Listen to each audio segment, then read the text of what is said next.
Welcome to the program, everyone. My name is Brian Craig, and this is where MAGA comes to talk. Oh, man, there's been some major developments and some stories. We're going to cover as much as I possibly can today and take your calls. If you're new, make sure you subscribe. And if you're already subscribed, please like the video. We're going to jump right into it. You know, the president has them all upset because he's ridding these blue cities of crime. He's sending the feds and the army into Portland, into Chicago. We'll cover some of that today. And President Trump, he posted, make crime illegal again. And that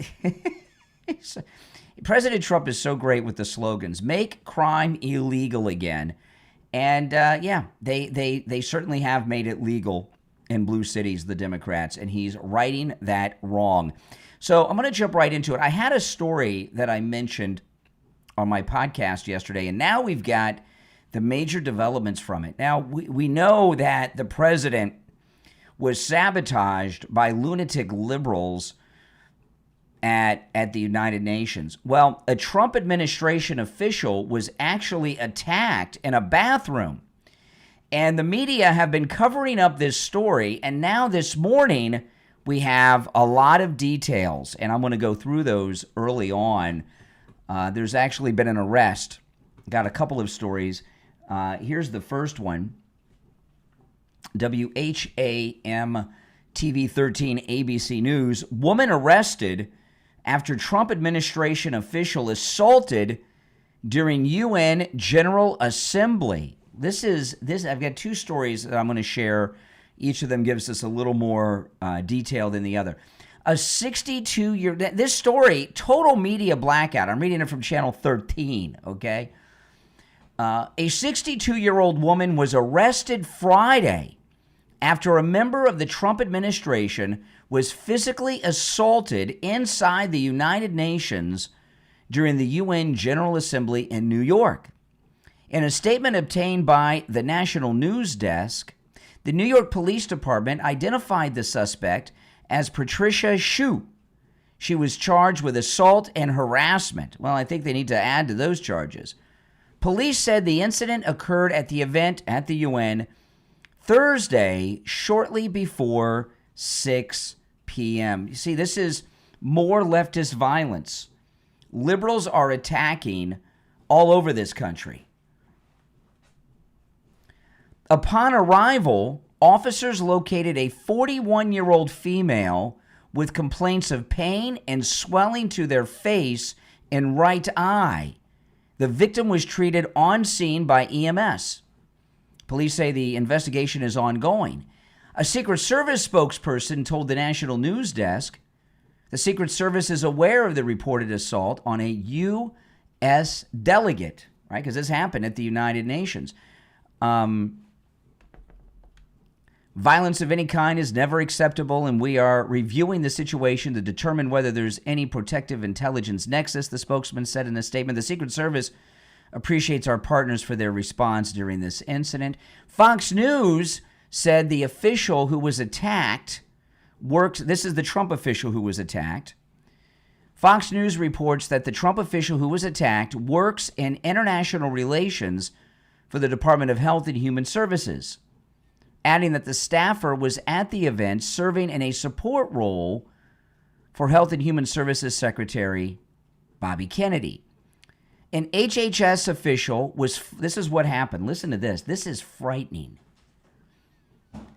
By the way, if you're watching on the live stream with the green behind me, if you want to see the articles, watch the videos, and hear the audio that I play, you need to go to my main stream.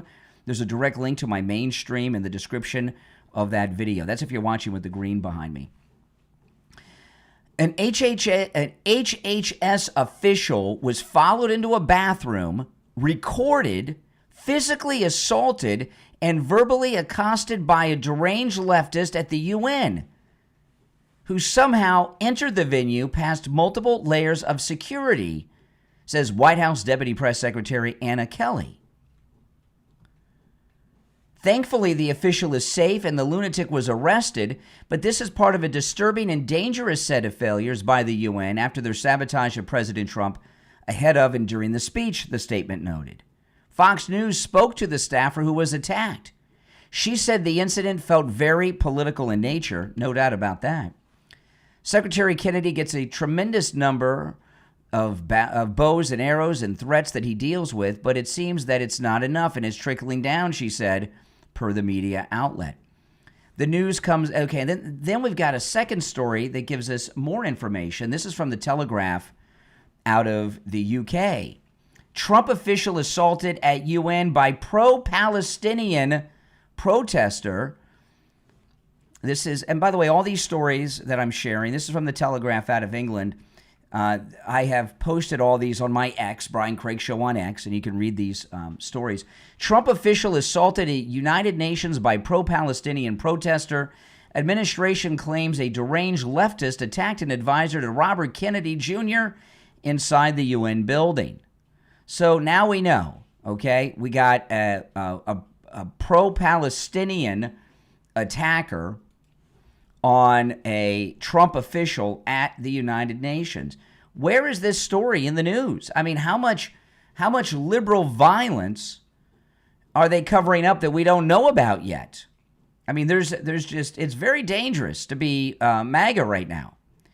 And that's why those of you that watch me regularly, you may have noticed, I've mentioned this a few times, I used to live stream out and about all the time. And I had a regular thing that I've done for many years where I would go to on Saturdays and Sundays, because the weekend I'm always during the week I'm in the studio, and then on the weekends I like to be a little more casual, and I would go and live stream while I was having coffee at Starbucks on Saturday and Sunday mornings.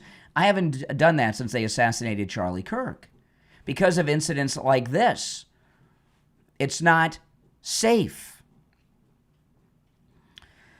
If you'd like to call in, please do. If you're watching live, the number is pinned in the live stream. It's a toll-free call, 888-465-2631, 888-465-2631. All right, let's go. You're on the air. What's your name? Where are you calling from? Little. You're on the air. Yeah, okay, what's on your mind? Hi. Hey there. Yes, you called. You called me. What's on your mind? I appreciate you do this in the morning early. I am a Meggers, and I appreciate. Hello? Yeah, you turn down the volume of whatever you're listening to me on in the background. There's a delay, so it's throwing you off. You got to listen on the phone, not on whatever you're listening to me on. Yeah, you're right. I appreciate you you're doing this early in the morning, especially Meggers and Update Earth, and I appreciate everyone that support you too. Thank you. And Meggers, you know. Thank you. Well, I appreciate you. Thank you so much. All right, thanks so much. Yeah, we love you so much. All right, take care. All right, nice lady, nice lady. Starting the week off with somebody nice. You're on the air. What's your name? Where are you calling from? Yes, hi. It's Jeff. Hey, Jeff, what's up? Not much. Are you going to talk about the shootings at the church? Well, sure. It's in the news today. Absolutely. Hold on. Let me answer these other phones.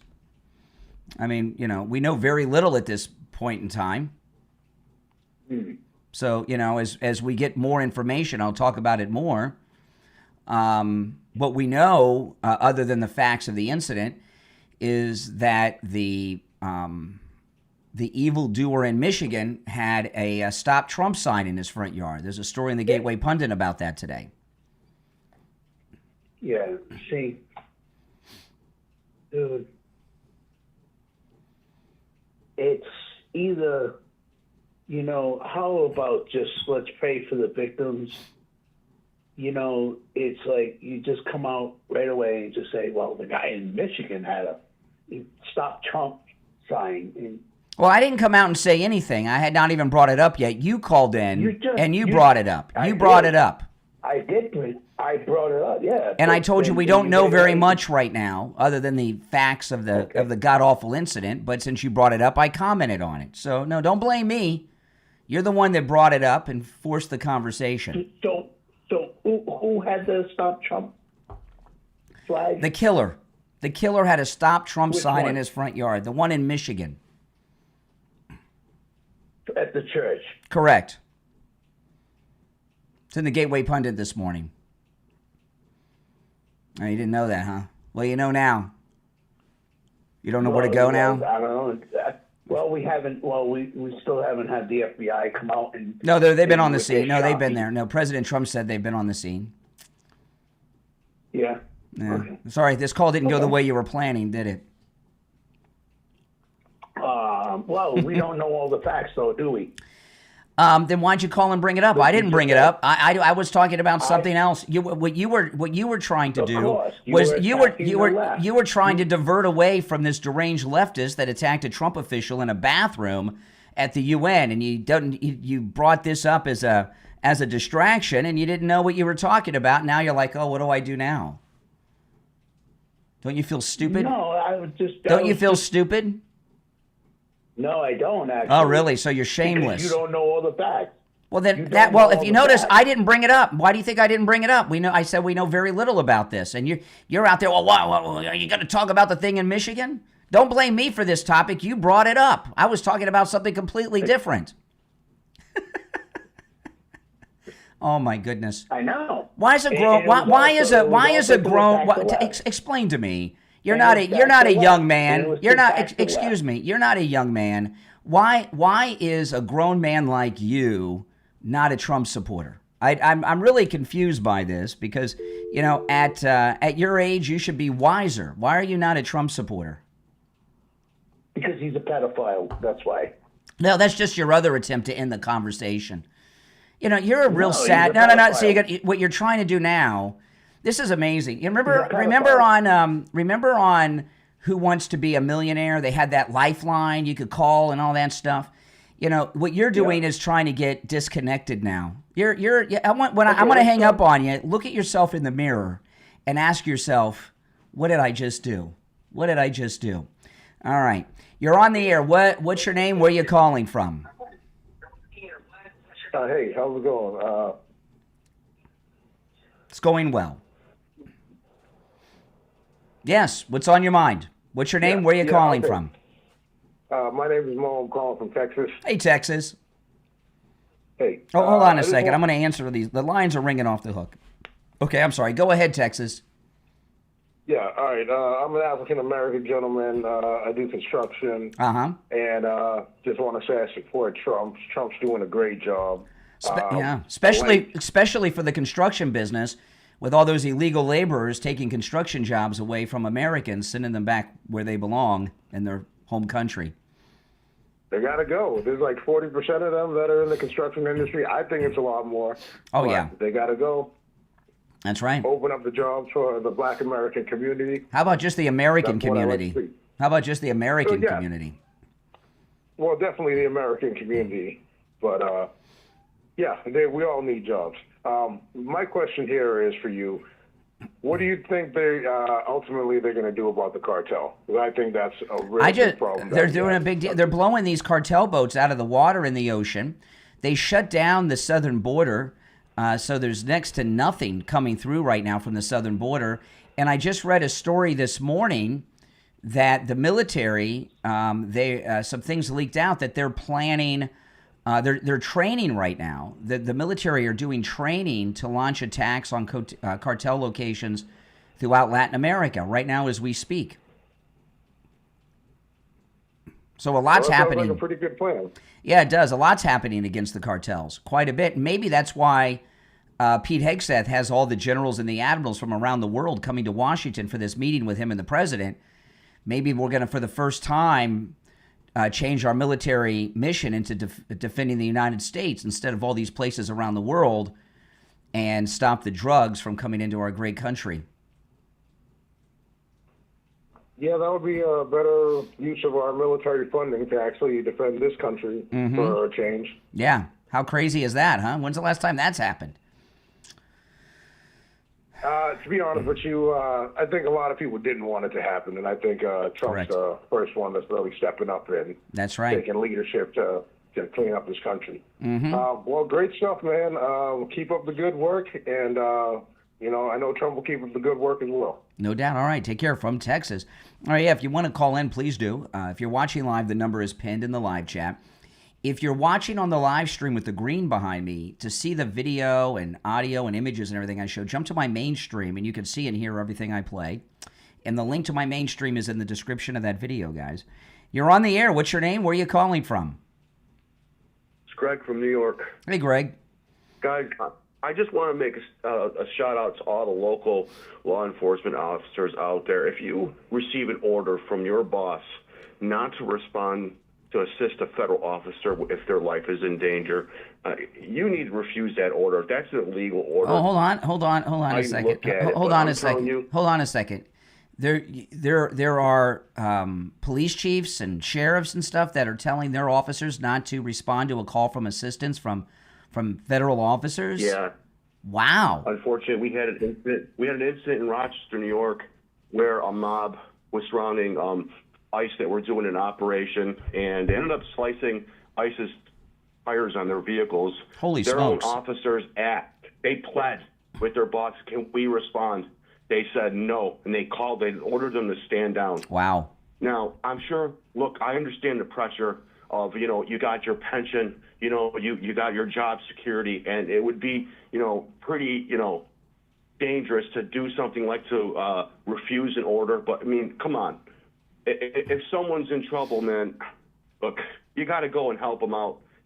Portland wouldn't be in this mess if they would have just allowed their officers to do any kind of crowd control, clear the roads, let them do what they're supposed to do. All right. Well, I agree. I agree with what you're saying, and it's god awful that that's happening. But when you go to a city like Portland, you go to these big blue cities. Everyone there's a liberal, right? Well, that's also true with the cops a lot of times. Right. I did it for 25 years. You think You're the talking You think to the a retiree. Yeah, but you're not important. You're talking to a retiree. You think the cops in Portland, Oregon, are not liberal? They're not Democrats. They're conservatives. What do you think? In Portland, we're talking about. I working in a department in New York. Most of our officers are all of a conservative basis. They're all really, and most of them are family-oriented guys. Yeah. That's what I experienced personally. But listen, I'm sure there's a lot of officers in there that actually live by their jobs to do the right thing. I just cannot believe that these people would all stand down like this. You have your fellow officer in trouble. You got to go and help them out. Is there are they like, how is this happening? Is that, what you started with is very good news. I mean, it's not good that it's happening. It's good that it's out there. That local police departments in these Democrat areas are being told by their superiors not to answer calls for assistance or backup from federal officers, in particular ICE officers and such. I mean, if this is over the air, I mean, they're announcing this is criminal activity, right? I mean, maybe you should get somehow get this information to Tom Homan. We already did. We have our local radio guy here in Rochester already went with the story. Yeah, it's out there. I mean, I'm sure he knows about it. He's overwhelmed right now. I mean, look, it's Rochester, New York. It ain't New York City, okay? But it's one of the top. I'd say it's one of the biggest cities in New York State. As you work your way down next to Buffalo, right? I mean, I'm sure they know about it. But I want you to think of this. Imagine if that was you or me. Where do you draw the line? First, you're saying don't go and help out the feds. Exactly. Then what happens when you're the next person? Oh, it's that guy that does that radio show? No, don't go help him out. Yeah, right? no, I hear you. Where do you draw a line? Because you could start there, and then next it's you.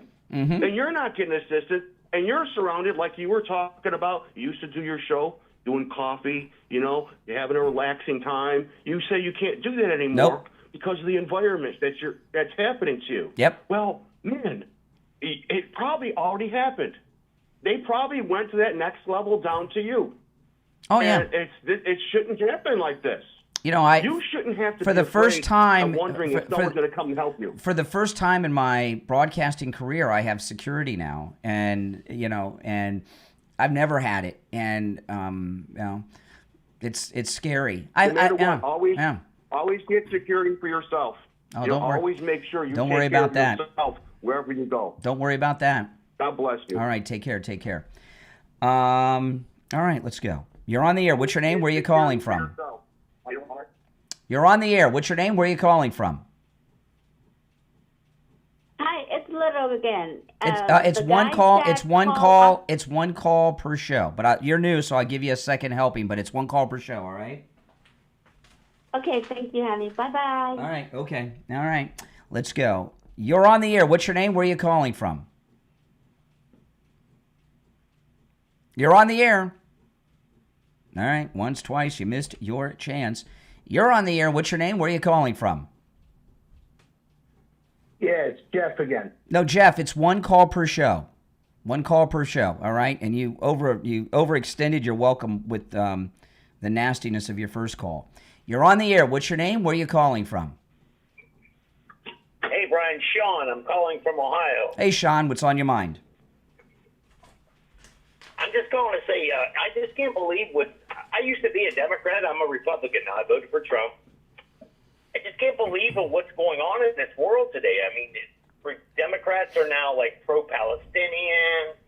They hate Jews.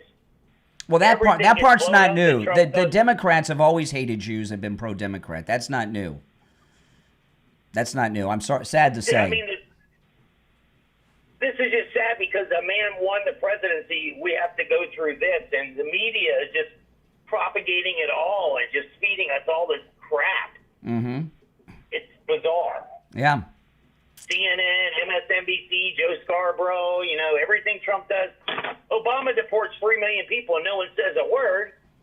And now Trump's starting what we voted for to get these people out, and now they're wearing masks. Well, they're cartel members. Do you really want their family to get killed?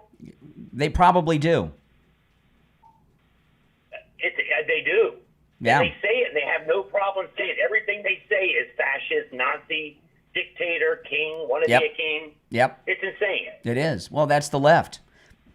That's the left. They're mental patients. Yeah, that's what they turned into. And it's not because Trump won. It's because they lost and they're not in power anymore.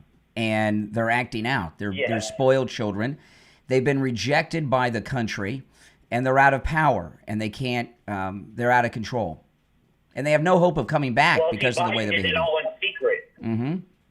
Biden did everything in secret, so we didn't know that they were harassing Google and shutting down people's accounts. Mm-hmm. The exact same thing that they're saying Trump's doing. Yeah, they were doing. That's right. All right, I appreciate the call. Thanks so much. If you're on hold, hang in there. If you're new, my name's Brian. This is where MAGA comes to talk. Make sure you subscribe if you're new to the channel. And if you want to support my content, guys, go to mypillow.com. Use my promo code Kane. Remember, this expansion that I've done of the show, the morning show is now 4 hours, my afternoon show, and all my weekend content on my podcast brought to you by Mike Lindell. So go to mypillow.com and use my promo code Kane at checkout, Kane, for huge savings. All right. You're on the air. What's your name? Where are you calling from? Oh, my name is Chris. I'm calling from the Midwest of the United States. Okay, that's good. What's on your mind, Chris, from the Midwest of the United States? I want to be completely honest with you right now, dude. I just want to see how you're doing. I'm always doing well.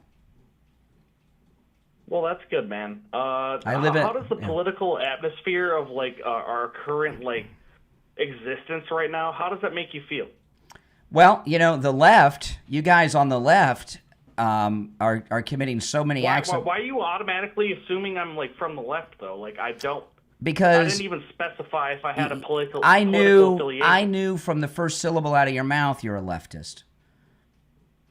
How? Explain it. I have been doing this for over 30 years. I've spoken to hundreds of thousands of liberal jerks on the phone, and I have an incredible profiling skill. Whoa. No, dude, calm down.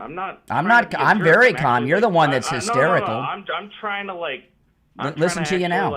I know. Well, have a conversation with you. Yeah, I know. Hey, listen, I'd be embarrassed to be a liberal if I were you too. But anyway, why are Democrats? Why are these liberals shooting and killing people?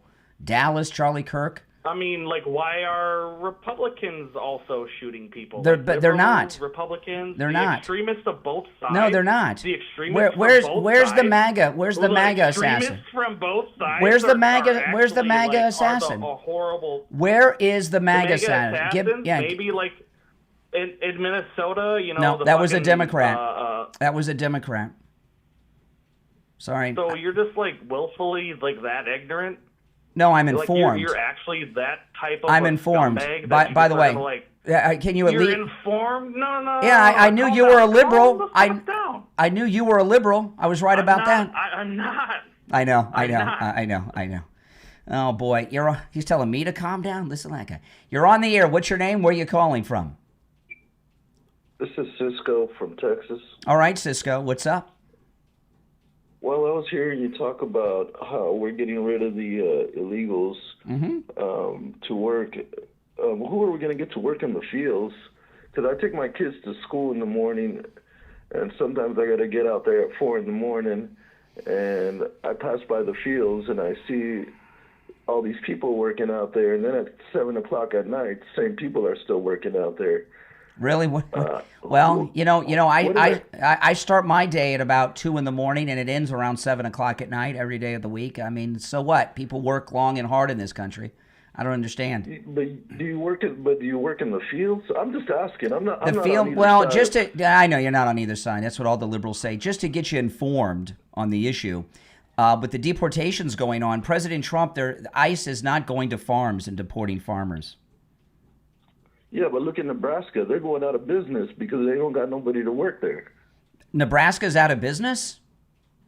Well, I mean, they don't have anybody to work on their farms. Who's going to work on their farms? I thought you were in Texas. Now you know what's going on in the streets of Nebraska?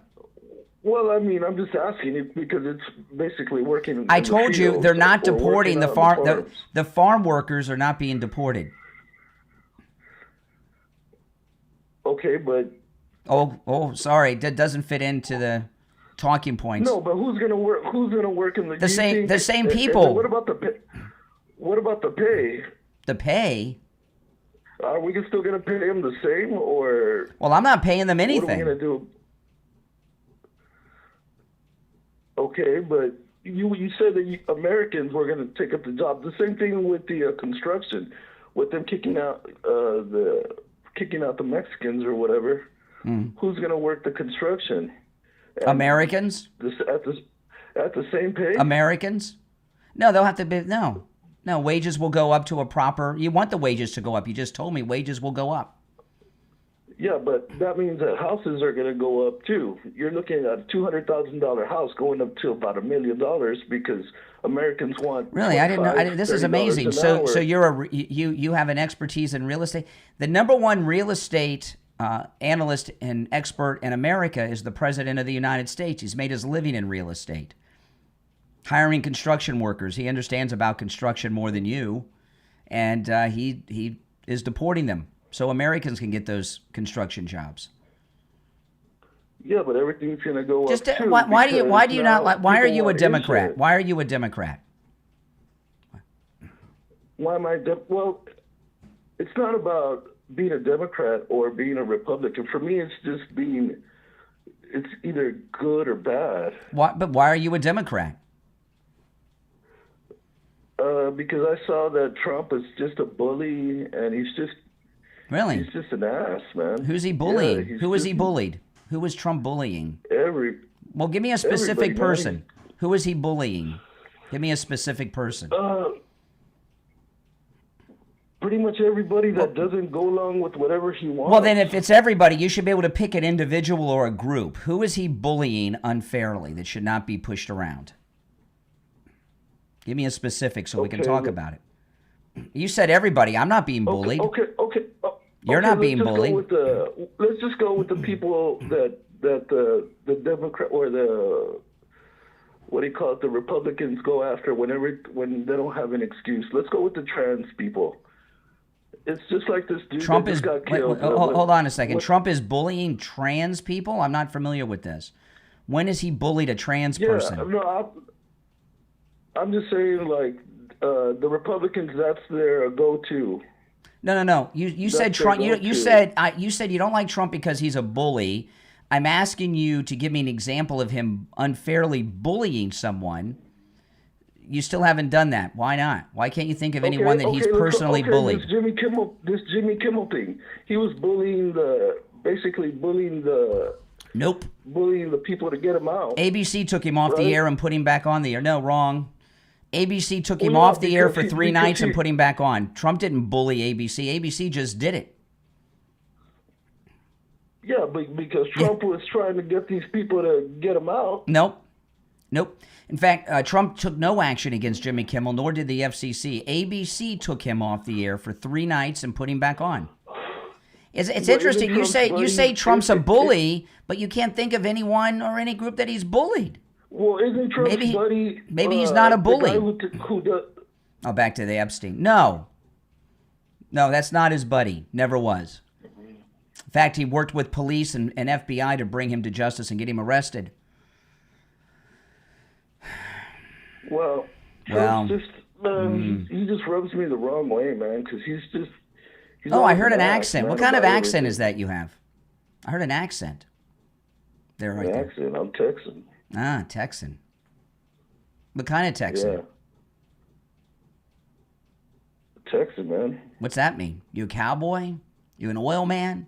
What kind of Texan? Yeah, I'm an oil guy. Yeah? What do you know about Texas? Tell me about the history of Texas. Being a Texan and all. How did Texas come to be? Well, basically, America took it over, man. Like everything else. No. Texas. How did Texas become Texas? Since you're a Texan. Boy. Did you go to school in Texas? Yep. Did you graduate? Yes, sir. 8th grade or high school? College.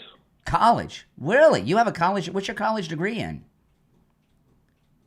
Sociology. Sociology? Really? Yeah. And you went to college in Texas, and you don't know how Texas came to be. Well, like I said, America did want it. So you work as a sociologist? You're a sociologist. You have a degree in sociology? Yeah, but what kind of job do you have? Okay, you've got a degree in sociology. You work as a sociologist. Like when you go to work today, what do you do? What do you do at work? Like what's your job as a sociologist? I help people. Well, what do you when you go to work today? Like what's your job title? Sociologist? No. What? Well, social work. Social work. You're a social worker. What kind of social work? Yep. What kind of social work? I help people. Well, like today, with what specifically? Well, I help people with government programs. Like what kind of so today you go to work, what kind of government program? I know what your degree is. You have a BS degree. No, man. I go to the hospital and I help people that are sick that don't have any way to pay their hospital bills.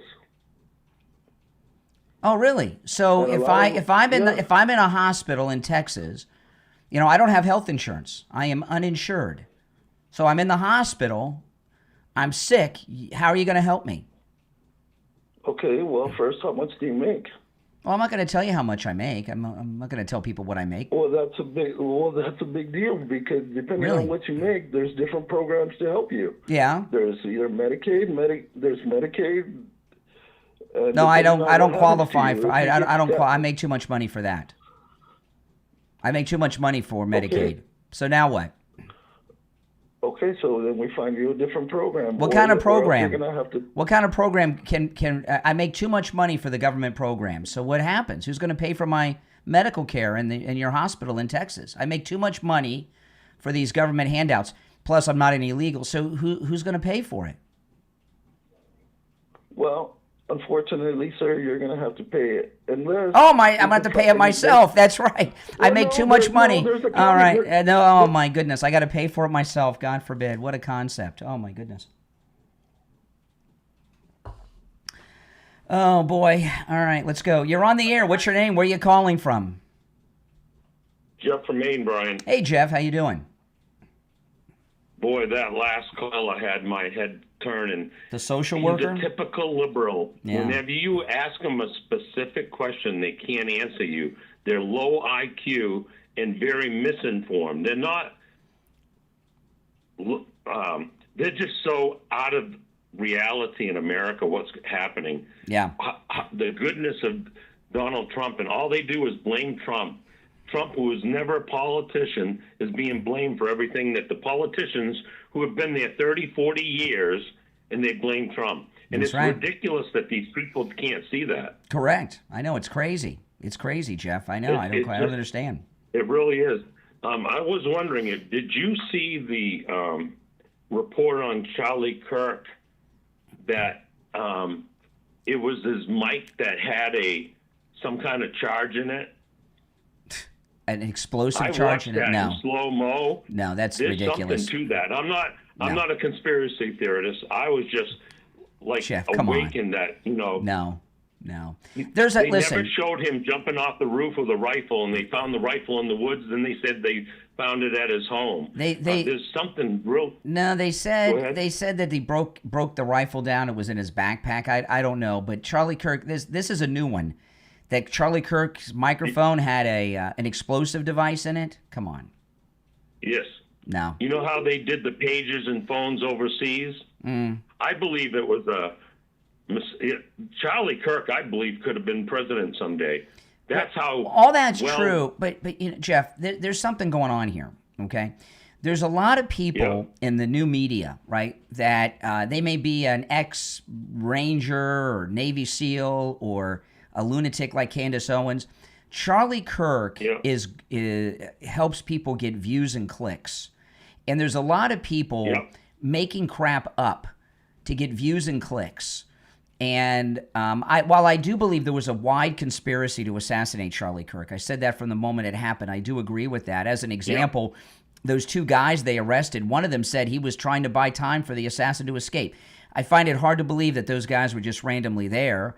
But there's this second shooter BS that many people are making up and talking about, and now this is a new one to me. Nah, I don't know. I don't know about this second shooter. I saw it. I mean, not only did we see it, there's hundreds of videos of it from every angle imaginable, and they're in high quality.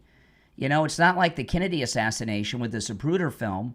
That's a good point. So no, come on.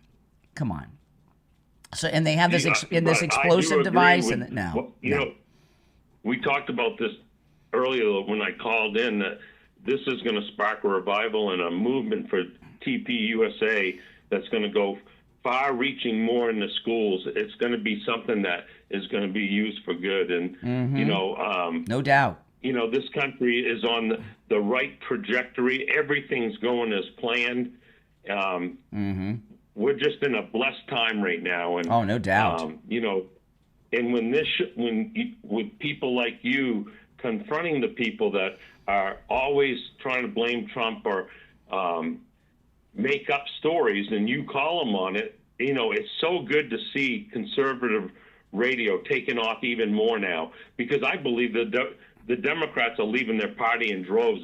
They may not say it, but there's no way somebody with a good common sense, rational thought can't see what's going on in America. Yeah, no doubt.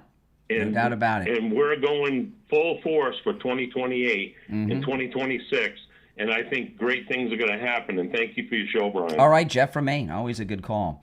All right, our number is if you're watching live, the number's pinned in the live chat. It's toll free 888-465-2631. If you're watching on the live stream with the green behind me, if you want to see all the audio and video and things that I share, you want to go to my main stream where my main chat is, and there's a direct link in the description of the video that'll take you directly to that. All right, you're on the air. Oh, hold on. Let me answer the phones are ringing off the hook. You're on the air. What's your name? Where are you calling from? Hey, it's Grayson from Montana. How you doing? All right, Montana. What's on your mind? Hey, so, it's funny. The last guy was just talking about the Charlie Kirk videos. And, I've seen so many of them. And obviously so many of them are just BS. Yeah. But I will admit, out of all these ones that I've seen, I just seen one the other day. And it looks to be like one of his security guards. And it's about front row. And I swear, right when the shot happens and he gets shot, everyone in the crowd flinches. Everybody moves. Everybody does something. And he just kind of sits there watching. And, I don't know. He could be holding the barriers, could be holding the trying to keep the people back, whatever it may be. But I saw this other video where they're breaking down did you see the Ring camera footage of that piece of shit going off of the pardon my language, but that guy going off the roof? Yeah, I did. So and again, I don't want to get off Where's the rifle? Where's the rifle? They said it was reported early on. It was reported early on. I can't remember if it was right after they arrested him or right before, but they found tools on the roof where the shooter was. It must have been after, and they believe that he took the rifle apart and it was in his backpack when he climbed off the roof. Well, and that's the other thing about taking the They found tools. tools. They didn't break it down properly. He just took enough of it apart to fit in his backpack, is what they said. And they found tools on the roof, and that was reported. Like it was either maybe the day of the arrest. So the stuff. Yeah, and I do remember that. But my problem with that is that it was reported that it was an old Mauser, right? Yeah. And how are you going to be able to disassemble a Mauser, an old Mauser? Because that's going to be a full wooden body. I don't know. Right. I don't know. I'm not an expert. I'm not an expert on those rifles, so I don't know. Well, I've never disassembled a gun of mine before. Well, forgive me. But here's the thing, though. When whatever he did to disassemble it, he had no intention on using it again. So he didn't. Like if you disassemble like a normal weapon of yours, you're going to take your time and do it right so you can reassemble it and use it.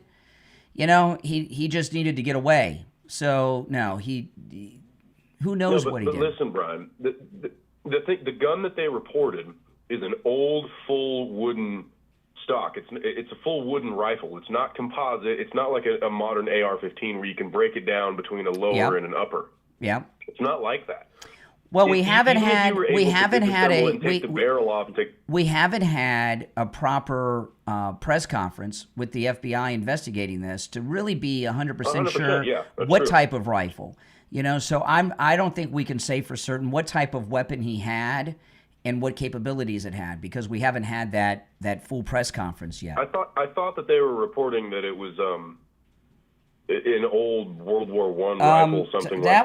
That was I've heard that a few times, but that's one of those things that was reported early on, and then people just repeat what other people have said. And I've not seen like any press conference with the FBI going through the weapon and all of this. So no, we just. Well, I will say this, that will be probably, and who knows if they're going to. It's a good question. It's a good question.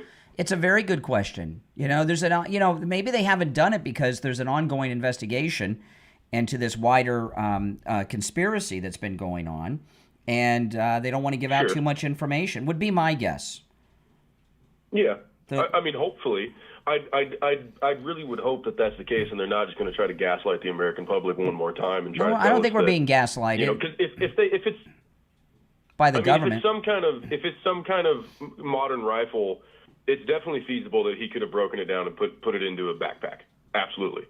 But if it's anything older, I mean, if it's anything you never know. 70s, a lot of older weapons can be altered. I don't know. We don't have enough information. Yeah. We're going. You know what? Yeah, if you have a serious gunsmith, I mean, I'm no expert. But I grew up around guns. Well, listen, I got to run because they're getting ready to switch us over on the radio. So I gotta clear the air here a little bit for the switchover. But you ask good questions. We just haven't been properly informed by the FBI as to what went down and what type of weapon. They haven't told us. And this talk of the weapon is based on something that was reported early that I haven't heard confirmed by the FBI since the arrest. So you know what I mean. So we're just people are just making stuff up. We don't know. We should know more. All right, take care. Appreciate the call. If you're on hold, stand by. Those of you that are new, we got about 30 seconds, and we're switching over to the radio station. So from this point forward, you got to watch your language on the calls, or I'll have to end the call. All right. So if you're on hold, stand by. I'm going to open the show, and before I go back to the calls and recap what we're talking about here at the top. If you're watching where the green screen is, you want to go to my main stream to see the video and audio that I play. The direct link's in the description. It will take you there instantly. Stand by.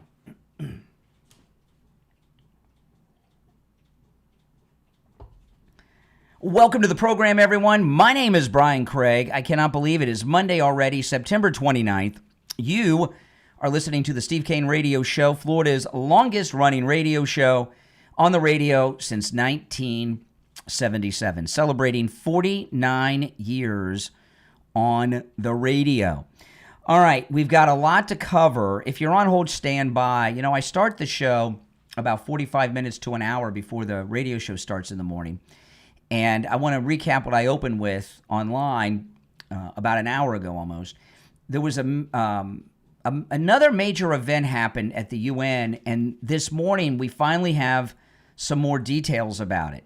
And this is a pretty, there is an epidemic of liberal violence taking place against Republicans in this country right now. And a Trump official was attacked in a bathroom at the United Nations last week. An arrest has been made. We have some more details, which I'm going to go over now. And if you're on hold, stand by. We'll take some calls. A deranged leftist attacked a Trump official and beat them pretty bad at the United Nations last week. And the media are working very hard to cover this story up, but we got it right here. Here's the headline. Woman arrested after Trump administration official assaulted during UN General Assembly. Listen to this.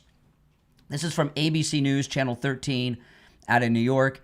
A 62-year-old woman was arrested Friday after a member of the Trump administration was physically assaulted inside the United Nations during the UN General Assembly in New York.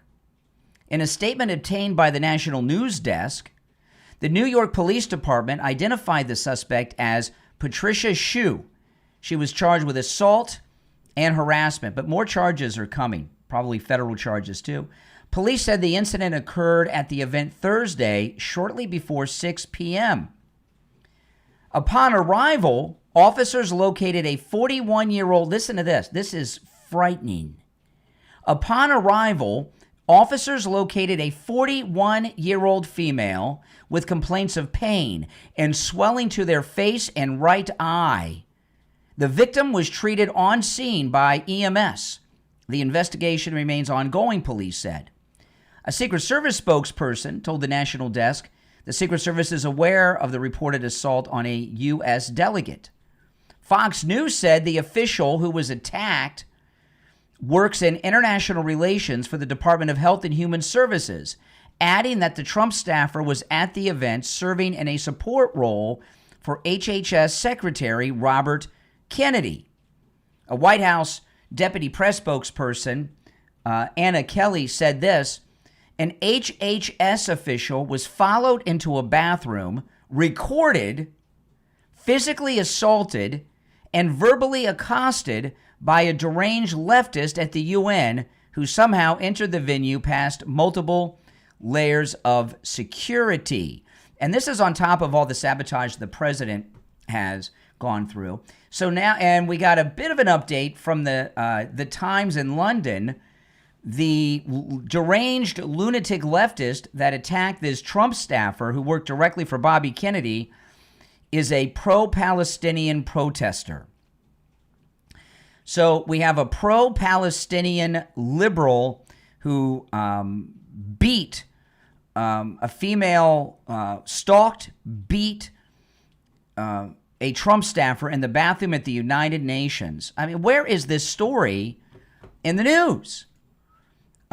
We heard about an attack, but we got no details until this morning, and this is it. And there's very little coverage of this. In fact, even the Fox News reporting is on their online publication, Fox News Digital.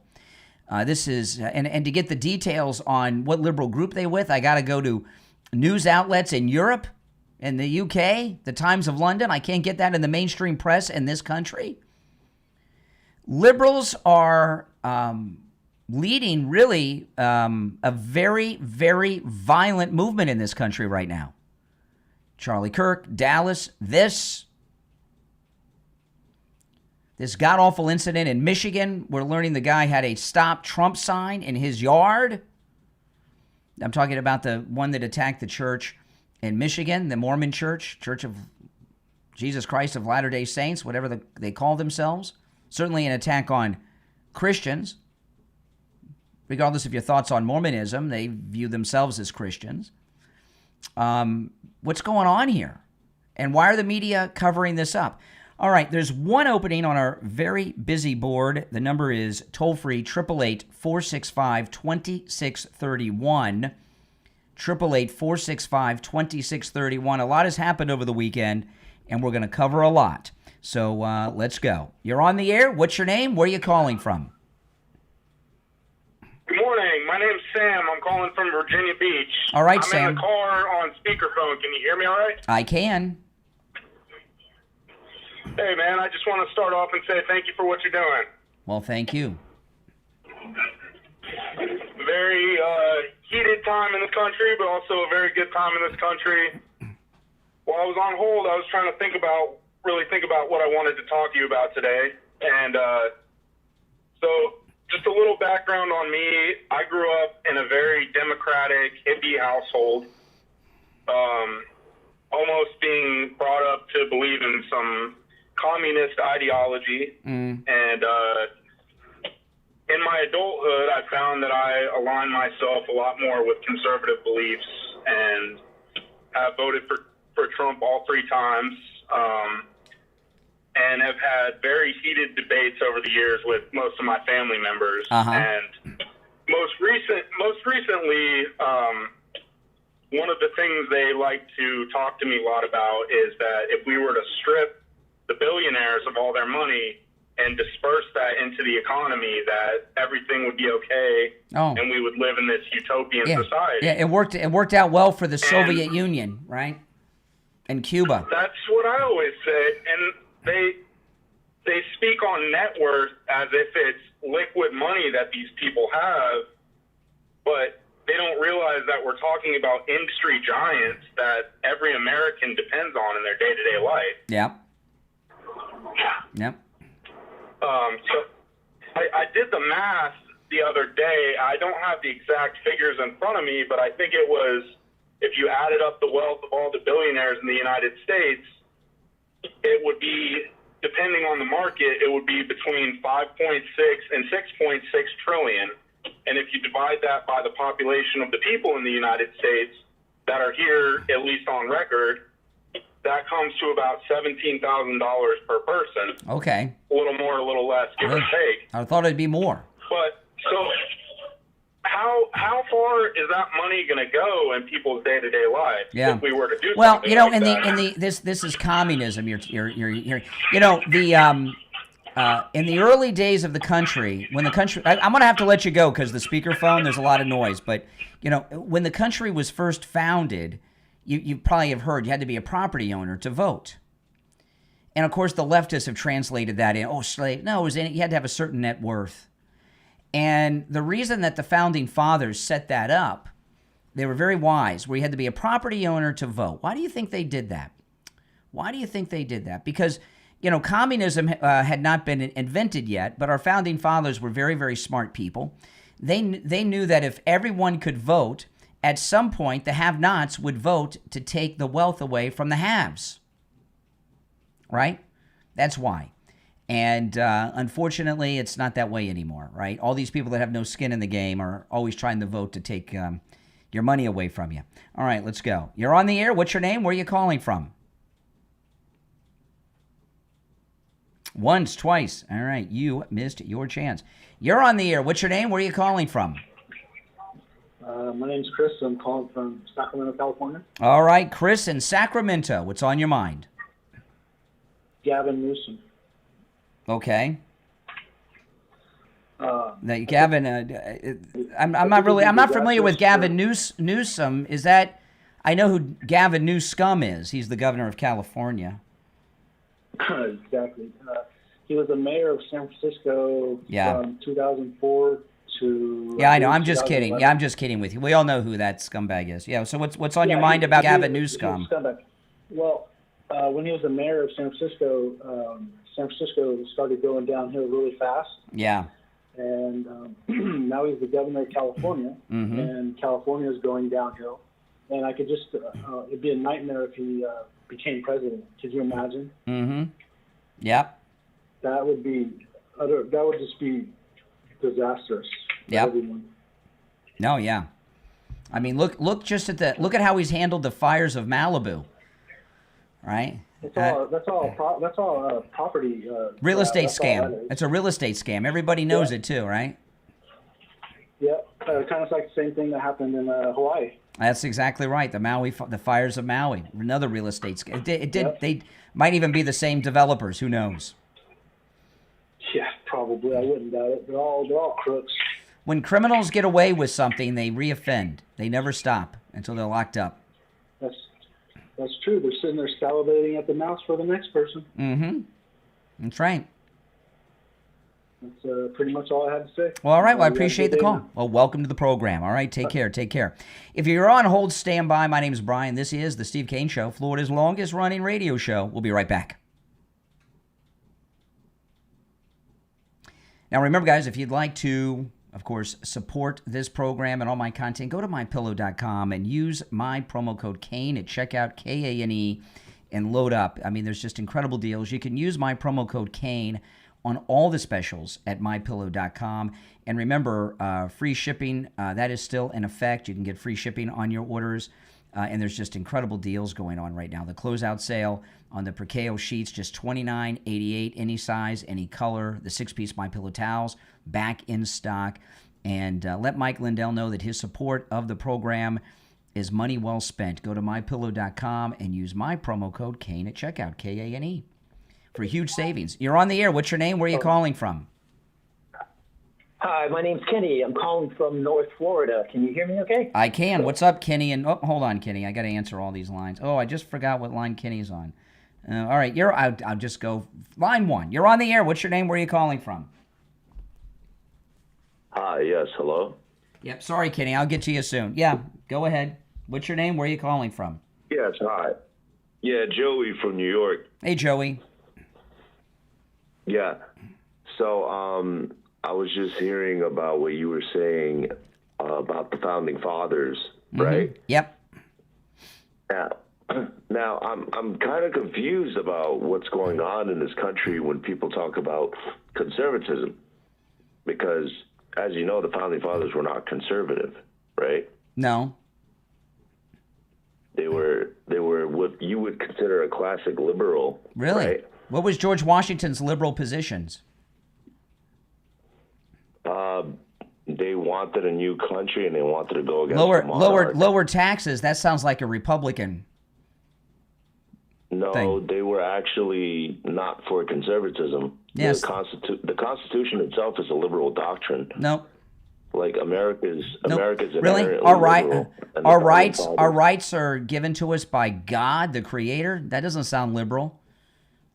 Lower taxes. That doesn't sound liberal. Yeah, they did. Yes, they did. The founding fathers denounced their Christian faith to become No, they deists. didn't. No, they didn't. Jefferson wrote his own Bible. Nope. And in the Bible, Hold on a second. No, they said that our rights are given to us by the Creator, by God.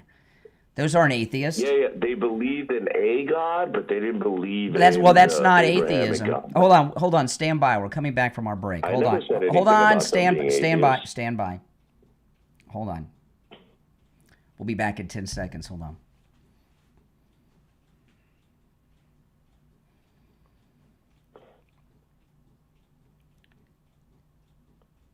Welcome back, everyone. I'm Brian Craig. You're listening to The Steve Kane Show, Florida's longest running radio show. All right, what's your name? Where are you calling from, caller? Yeah, Joey. Joey, yes. I wasn't saying that they're atheists. I said a deist. Whatever. They were whatever. deists. Listen. This is a Christian name. Hey,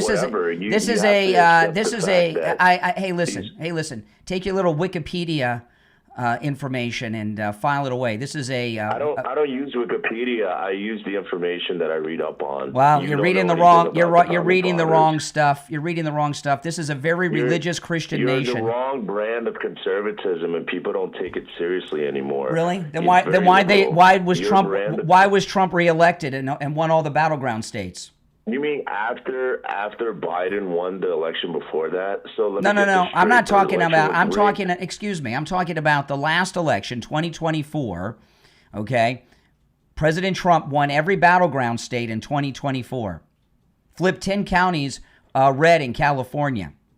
Okay, MAGA. This is a MAGA country you're in. Sorry to break it to you. No, it's a liberal country. America's inherently a liberal country. Excuse me. No, I'm not talking about communism. We're talking about MAGAism. Are you telling me that a liberal country just elected President Trump? How'd that happen? Brian, you do realize that the communists were more conservative than the Republicans. You said this is a liberal country. How did a liberal country elect President Trump? You do understand what liberalism is, right? Why did a liberal country vote for President Trump? So why? Because Trump is a liberal. No, President Trump is the most conservative president that we've had in our lifetime, right? I thought Reagan was. No, I thought Reagan was before Trump. That was true until Trump came to town.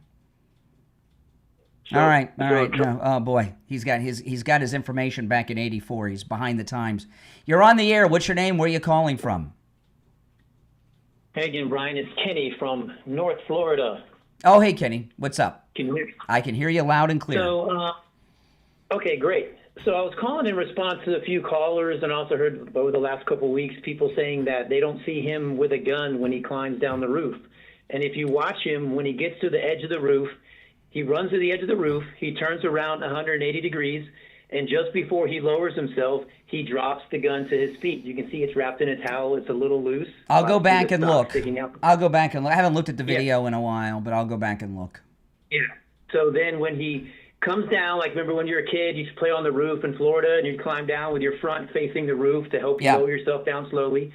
As he lowers himself down, he then, he's the edge of the roof, his arms are kind of on the roof. He grabs it with his right hand. You can kind of see it come down. As he releases his left hand, he then drops on the ground. He picks up the gun, and then he's holding it parallel with his body. The towel's black, the gun's black, he's wearing dark clothes, so you can barely see it as he runs away. But if you watch the video, he drops the gun to his feet. I will take a look. You can see it in the video. I will take a look. Take a look. Yeah. All right, appreciate the heads up. We're talking about the Charlie Kirk shooter, what happened to the rifle. You're on the air. You're on the air. What's your name? How's it going, buddy? Yeah, what's your name? Where are you calling from? I am calling from the Midwest. We talked earlier. It's one call per show. It's one call per show. I get that, but you don't just get to fucking just talk. Okay, all right. First dump of the week, Mike. First dump of the week. Oh my goodness. If you're on hold, stand by as we wait for the delay to re-engage. President Trump, he if you've seen the news today, he's of course sending the military and the feds into Portland, and they're already on the ground in Chicago. And President Trump posted on, was this Truth Social he posted this on, or was it X? I think it's Truth Social, yeah. President Trump posted something, and this is it's pretty smart, man. I tell you, this is just brilliant stuff. President Trump posted this: make crime illegal again. make crime illegal again. And as President Trump, he's very good with the branding, right? I mean, that's before he came to the presidency. That's, I think, what one of his best skills was branding and messaging and marketing. And he knows how to brand, he knows how to market, and he's very good with things. Make crime illegal again. And that might be the midterm campaign slogan for all the MAGA people running for House and Senate and governor. Make crime illegal again. Don't you guys like that? Make crime illegal again. That is such a great campaign slogan, because what the Democrats have done is made crime legal. Not just with the no bail, they're actually out there openly advocating for criminals all over the country. And we see it time and time again. And, you look at everything that's going on right now in our region, okay? I was reading this morning that the United States military has been training for specific actions to take against cartels in Venezuela and throughout Latin America, that the military is training for this. Now, the president commented over the weekend about this big meeting of the generals and the admirals that Pete Hegseth has called. And this is a pretty interesting thing, because what the president, well, let me tell you what the meeting is in case you don't know. It's been talked about the last few days. Our Secretary of War, Pete Hegseth, has done something that's never been done before. He's called for every general and admiral around the world to a special meeting in Washington, as low as Brigadier General, one-star admiral, Rear Admiral lower half. From Brigadier General rank and above, they're all coming to Washington for some type of meeting. This has never happened before. We don't know what it's about. The president said yesterday, it's no big deal. We're just getting together, and he's going to be in the meeting too. And there's a lot of speculation on what this meeting is about, from as simple as a photo op to that we're going to war with Russia and a lot of things in between. But I was wondering this morning, when we see what's going on, there's been military action taken against the drug cartels. There's training going on. Some of it is in Puerto Rico. There's training going on of the United States military. The Marines and Army and Naval forces have been training for military strikes on drug cartel locations in Venezuela and other areas of Latin America. Do you think it's possible that this meeting of the generals and the admirals is about the United States military, the War Department, that the mission of the military is about to change, right? From being the policeman of the world to securing the Western Hemisphere and enforcing the Monroe Doctrine, which we're under attack by these drug cartels that are being backed and supplied by China? Do you think that this could be a meeting of all of our generals and admirals to realign what the function of our military is, what the mission of all of our branches is going to be, is to protect this country from the greatest attack we're facing right now, the poison of the drugs that are coming here from other countries? I would not be surprised at that. President said it's no big deal. I don't know. It seems like a big deal to me. I mean, even if it's just for a photo, which it could be, that in itself would be very, very exciting. I want to ask you this. It's Monday morning. Are you waking up in pain? Holy smokes. Over the weekend, you're doing all kinds of stuff. You're golfing, playing pickleball, doing things around the house you may not do, mowing the lawn, and you may wake up in pain. Go see Dr. Appleton. Go see him today. Remember, with Dr. Appleton, appointments are not necessary and walk-ins are welcome. He's rid me of pain 7 times. And in the just over 3 years I've known him. And each time he's treated me, all 7 times, for different types of pain. Sometimes my knee injury from a car accident. I've had multiple shoulder injuries, falling off my skateboard, arthritis in my hand. Not only has he rid me of pain, none of the pains have returned, which is amazing, isn't it? None of the pains have returned, not one. And I saw relief right away in my instances. Sometimes as I'm walking out of the office right after the trip, I'm like, Doc, I feel better already. He's like, yeah, it's amazing. It works on every type of pain I've ever heard of. Appointments are not necessary. Walk-ins are welcome. And We've had listeners travel from all over the United States to see Dr. Appleton. Now, because appointments are not necessary does not mean you can't make them, right? If you're coming from out of town, you might want to make an appointment. If you have x-rays, if you have scans, bring them with you. Dr. Appleton will gladly look over them. And the consultation is free. Go meet with Dr. Appleton. Take advantage of the no-charge free consultation. Talk to him about how he can help you live a pain-free life with his laser-away pain treatment. I'm going to give you the number right now. Give him a call and say bye-bye to your pain, like I've done 7 times, thanks to Dr. Appleton. 954-973-0710. 954-973-0710. That's 954-973-0710. And online, AppletonCairo.com. We'll be right back. All right, we are clear. I'll take some calls here. You're on the air. What's your name? Where are you calling from? You're on the air. Hello. Yeah, you're on the air. What's your name? Where are you calling from? This is Richard from Pompano. Hey, Richard. What's up? Okay, I just have a question for you regarding this. I can't even pronounce his name. The guy running for mayor. Zohan. Zohan. Zambani, whatever. Zohan Mamdani. You know, he wants to do Mamdani. He wants to do these horrible things. You know, defund police and free grocery stores. I can't even remember, legalize prostitution. That's right. That's maybe true. Sharia law. Yep. What power does Trump have to stop some of this nonsense if he's elected? Does that even make sense? Yeah, no, it makes plenty of sense. President Trump's talked about this. What he's talked about doing is cutting all federal funding to the city of New York, and they can't survive without it. Oh, okay, that is great. Great. I mean, we did make a very good step. I mean, over the weekend, Mayor Adams dropped out of the race, and I know they're saying it hasn't affected the polls. I don't necessarily accept that. I mean, you know, when you got a three-way and Curtis Leawood doesn't count. I mean, he's a saboteur and he should be out of the race. But Adams barely has dropped out. A lot of people don't know it. He hasn't endorsed Governor Cuomo yet. And Governor Cuomo and Trump have not reorganized this race without Adams in it. So I know they're trying to spin that there's no impact on the polls. I don't buy that.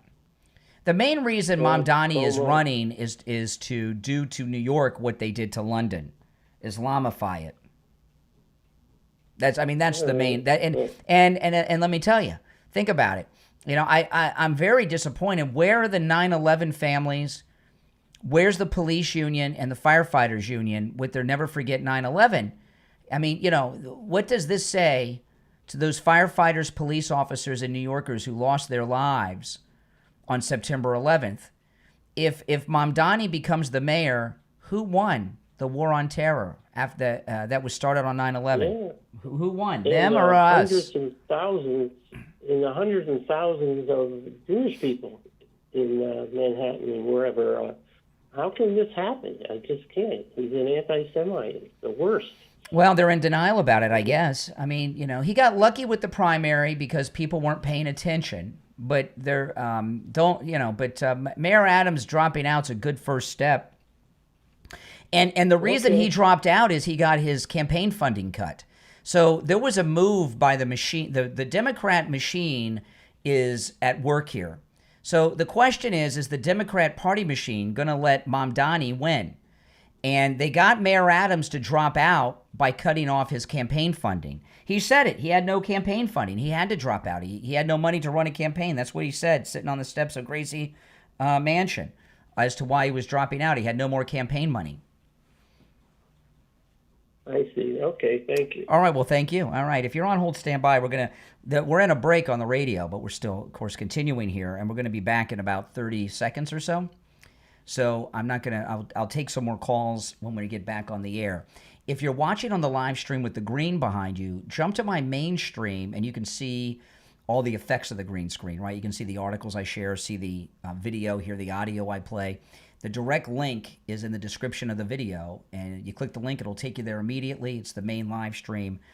in the main chat. If you want to call in, the number's toll free and the number's pinned in the live chat, 888-465-2631. Here we go.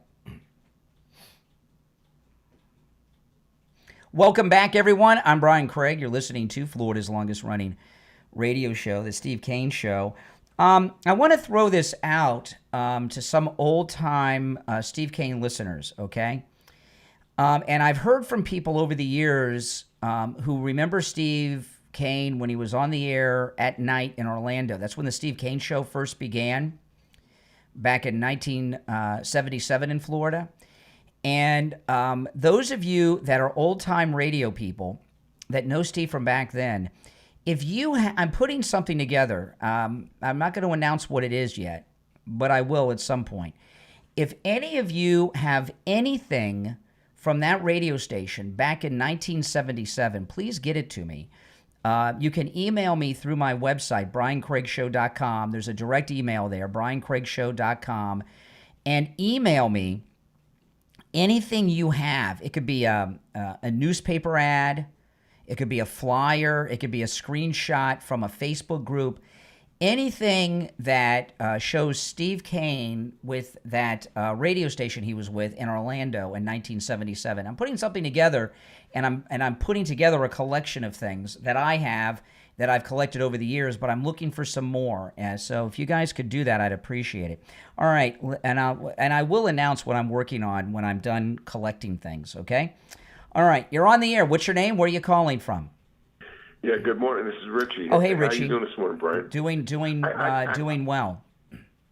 Yeah, I have to get something really off my chest with these people that have called you up. I mean, it's disturbing to me. I mean, the guy that calls you up and says, we should let all these illegals in here basically for housing so the houses prices won't go up. And the guy that calls with the farming and, all these people. And, what I saw last night, and I think you're going to agree with this, how can any liberal, want to live like this?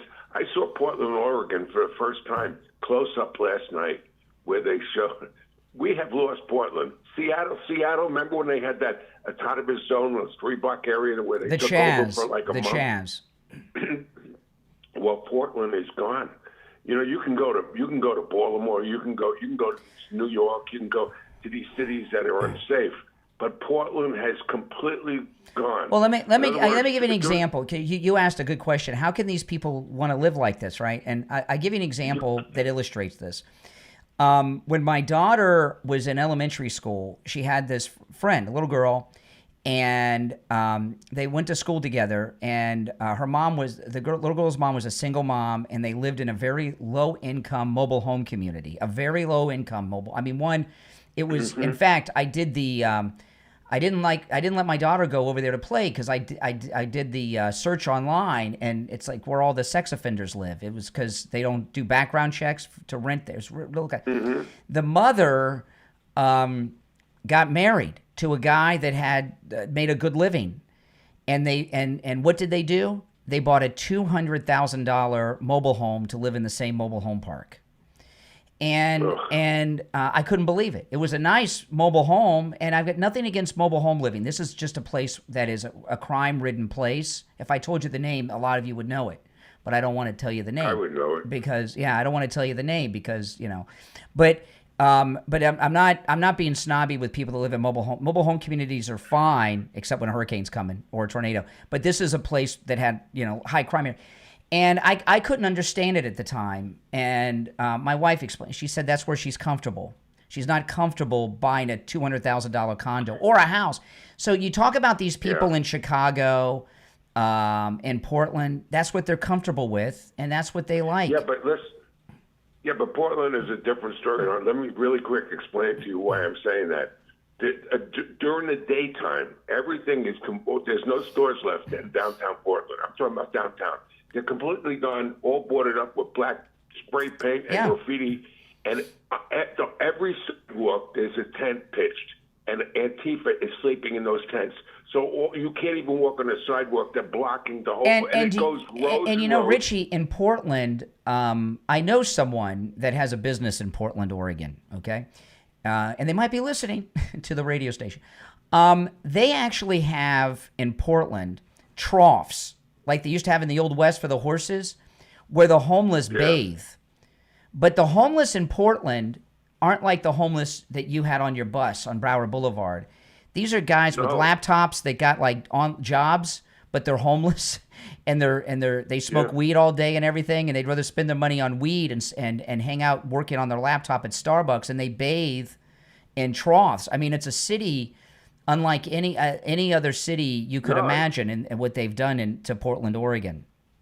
Yeah, but at night, these people in these tents, they come out at night like ghouls, and they've taken over the city. They basically, the city, there's no mayor, and the governor happens to be a lesbian woman, far left, that told President Trump, we don't want you in this city. The city has been taken over completely. You can't walk the streets, not just in a day. They had a woman, a conservative reporter last night, trying to report the stuff going on there.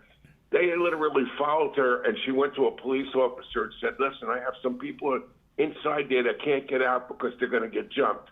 And the cop says, well, we're not allowed to go in there. This is unbelievable. And she says, and the cop said, why don't you just walk out? And she said, I've done that 2 times, and I've gotten assaulted. I've gotten jumped myself. A middle-aged woman.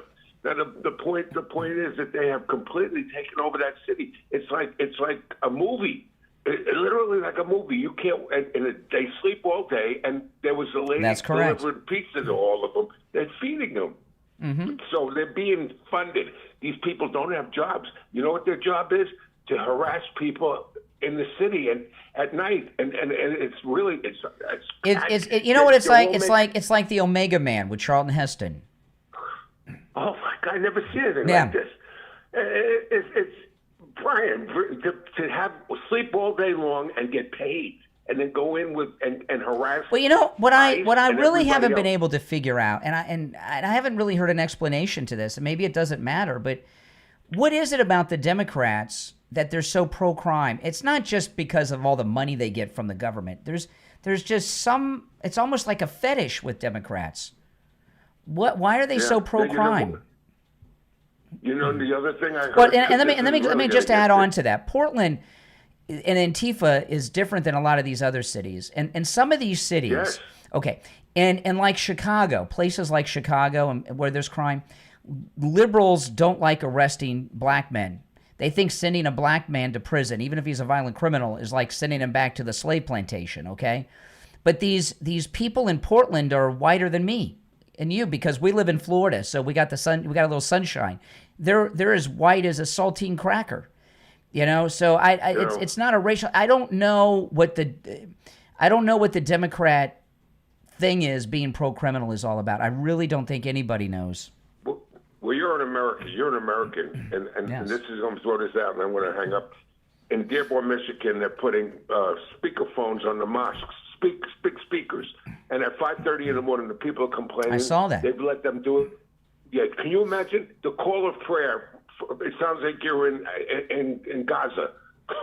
At 5:30 in the morning, they're blasting this stuff all over. Well, Dearborn, you know, Michigan. and you know what? That's what's going to come to the city of New York if Zohan becomes the mayor. Coming. It's coming. It's a beginning. You know, what's going on?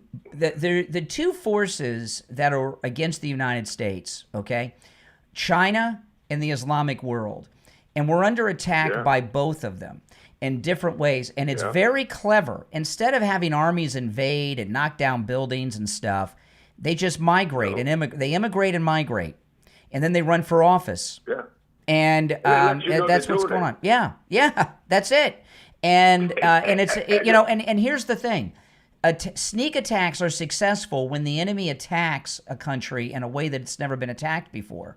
Well, this is what happened to Europe. Europe has fallen. France, the UK. Oh, you know, England's the worst. And we've remained safe from it for a while because we got an ocean. We're a big country, but look. I mean, it's not just Ilhan Omar. The local representatives at the state level and the city level, it's an Islamic community. My wife has cousins that live in Minnesota, and they tell us about the Somalians have their own police force. And they already have Sharia law in these. Yeah, it's a local law with Sharia law in parts of the United States. And Zohan, that's the plan for New York. If we could lose Portland, we could lose any city in this country. Yes. People, please wake up. And for you liberals, do you want to live like Portland, where you can't go out in the daytime and you're scared to go out at night? Yeah. This is ridiculous, man. I can't Absolutely. never see anything like America. Have a good morning. All right, Richie, you take care. Now, I want to talk about Friendly Tire in Margate. Now, I talk about the new tires all the time because you can get new tires out the door and on the road for as low as $75 a tire. But, you know, Steve Kane's wife called me, and they got a new Toyota Highlander. Well, new. I mean, you know, they've had it maybe 2 years. That's new. For a Toyota, that's brand new. And she had it in for, but they've driven it a lot. She had it in for like the, at the dealer for the service. You know, for that, you know, the tune-up service. You know how they give you free oil changes at the dealer to get you back in there? And then they tell you you need all these things. And they told her she needed tires. I don't know if Steve and his wife need new tires. But my phone rang, and it was Steve's wife. So I'm like, what's going on? You know, you never know. You never know, right? Steve's getting up. And she said, I'm at the dealer. I'm at the Toyota dealer, and they gave me a price on tires. And she told me the price. I couldn't believe it. She says, what do you think Friendly Tire's prices are? And I said, you know what? I'm pulling up to Friendly Tire right now. I said, let me call you back in a couple minutes. I'll ask Mike. Do you know that you could get at Friendly Tire, they have a Toyota Highlander, which is a really nice car. I mean, you know, I've never had a Toyota, but it's a very nice car. I love this SUV. Steve hates this SUV they have. I think it's the coolest car. But anyway, Friendly Mike gave me his price on the same tires. You can get 4 tires, brand new, out the door and on the road, at Friendly Tire for less than what they were charging for 2 tires at the dealer by a lot. I called Steve's wife back. She was in shock. She said, "Holy," and then a word I'd have to dump if I said it. Yeah, I know. It's great. That's great. So she'll be over there sometime this week and getting new tires on their Toyota Highlander. You know, the prices are so low at Friendly Tire in Margate on new tires. When you get the price from Mike, it's like you're excited to buy tires, right? Tires was always something I hated buying because they're so overpriced everywhere. Not at Friendly Tire. What you're basically getting is the wholesale price, I guess. I never really thought of it that way, but I think that's what it is. Give Friendly Tire a call. Friendly Mike will give you a price right over the phone. 954-977-9445. 954-977-9445. That's 954-977-9445 for Friendly Tire. Give them a call. We'll be right back. All right, I got to cue some things up, guys, for when we get back. Hold on. Now, yes, I'll play that since we were talking about that.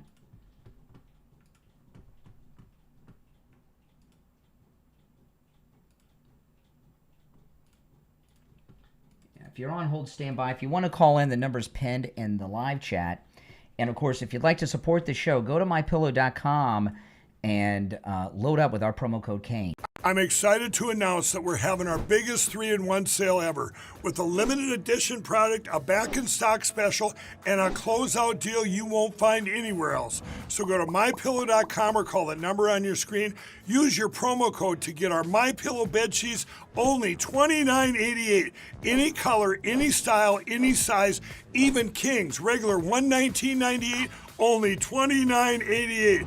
Once they're gone for good. How about our My Towels? They're finally back in stock, but not for long. Get a 6-piece My Towel set, regular $69.98, now only $39.98. And for the first time and the only time ever, get our limited edition premium My Pillows. They're made with Giza cotton and designer gusset. Queens $17.98, Kings only $19.98. So go to mypillow.com or call the number on your screen. Use your promo code to get the best offers ever. Quantities are extremely limited, so order now. All right, we're still in break on the radio. If you're on hold, hang in there. I'm going to bring up some other stories when we get back from the break. But you're welcome to call in about anything I brought up on the program so far today. I'll take a call or two during the break. What the heck? You're on the air. What's your name? Where are you calling from? Oh, yes. Hi, Brian. Good morning. Hey. This is Sherry from Michigan. Hey, Sherry. Sir. What's And up? I just want to say you're doing a great job, Brian. And I just want to say your wife is a great artist. I'm an artist. Oh, thank you. And I'm just praying for you, your wife, and your daughter. And just keep doing, you're just doing a great job, Brian. I'm really proud of you. It's going to be expansion time for you coming up very soon. Yes. God's got you. Yep. And you're going to be increasing. And the Really? best is yet to come. Well, I appreciate So that. Is thank that you. just a feeling you have, or has God been talking to you? Yeah, I'm a Christian. I'm filled with the Holy Ghost. And I've been praying and interceding for you and your family Oh, for thank the you. network Thank you. for some time. And I'm a prayer warrior. So every time I get up, I pray, and then I just, Well, I just got to get tell it you, from the Lord. if you could add my wife Kathy to your prayer list for, my wife is having a lot of health issues, and she's always had health problems, but she's not doing too well these days. So if you could add my wife to your prayer list, I'd appreciate it. Yeah, and your wife's name is one more time, Kathy. Brian? My wife is Kathy. Kathy, Mm-hmm. can I say a little prayer now while I'm online? I've got like 15 seconds, but yes, a quick one. Okay. Father God, in the name of Jesus, just bless Kathy right now. Bless Brian and his daughter, Father God. Strengthen Kathy right now, Lord God, and just revive her. And we just thank you for strength for the whole family and protection. In Jesus' name, amen. Amen. All right. Thank you so much. I appreciate that. Take care. All right. We're coming back. All right. Thank you so much. We have nice listeners. Not everyone's a creep in the audience that calls in. If you're on hold, hang in there. I'm glad I took that call during the break. All right. Stand by. All right. Welcome back, everyone. I'm Brian Craig. You're listening to The Steve Kane Show, Florida's longest running radio show. Before I get back to the sound bites and news stories of the day, I mentioned I was going to do this last week, and I did. I went to church over the weekend on Saturday, and I was called back to church and watching the Charlie Kirk Memorial, and I know I'm not alone. I know millions of people have returned to church in the last couple of weeks since that Democrat assassinated Charlie Kirk, and I'm so glad I went. I went to confessional first. I went on Saturday. I like Saturdays and during the week better than Sundays. Sundays, sometimes I get claustrophobic in church. I do. I like, Saturdays, there's people there, but it's not overcrowded. I've got breathing room. And I went to Mass on Saturday, and I was waiting I have not been to church since the lockdowns and shutdowns, okay? I went very regularly, the entire family, and then like a lot of people, we got out of that habit. And I had not gone back. And I wanted to go to confessional first, because you're supposed to go to if you've been away from church, but you need to go to and confessionals on Saturdays before Mass. And I went to confession, and my daughter and I went together, and we went to church together, went to Mass together. I went to confession, and I did not realize. My wife told me that I had not gone to confession in like 10 or 15 years. I had not realized that. I knew it had been a long time, and it had been so long I forgot how to do it. And so I've been watching videos all week on how to do confession because I forgot. I'd been so long, and I had an app that walks you through it. And I went into the confessional, and when you go in to confess, you can do it like in the movies. They have where you can kneel down, got a little thing to kneel on, and they got the screen there like in the movies. And I always feel uncomfortable in the movie because, usually in the movies, it's never a priest. It's a hitman on the other side or something, right? It's always kind of weird to me. But I did something I've never done in a confession before. I didn't confess through the screen. You don't have to do that. If you walk to the side, you can sit down in a chair and face the priest, which I did. So I did my confession facing the priest, which I've never done before. And I told him my sins, and told him it'd been so long, I can't remember all of them, and I forgot how to do this, and he walked me through it and everything, and then blessed me and forgave me my sins and everything, and I went to Mass.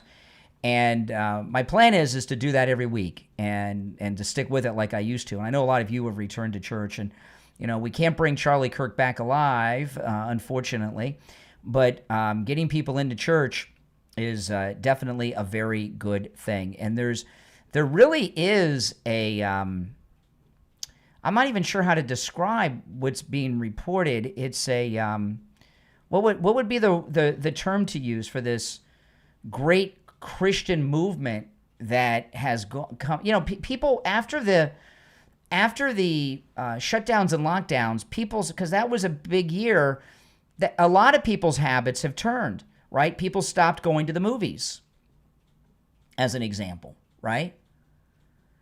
And they haven't really gone back. I can't remember I haven't gone to a movie in over 5 years. I haven't been to a movie theater in 6-7 years.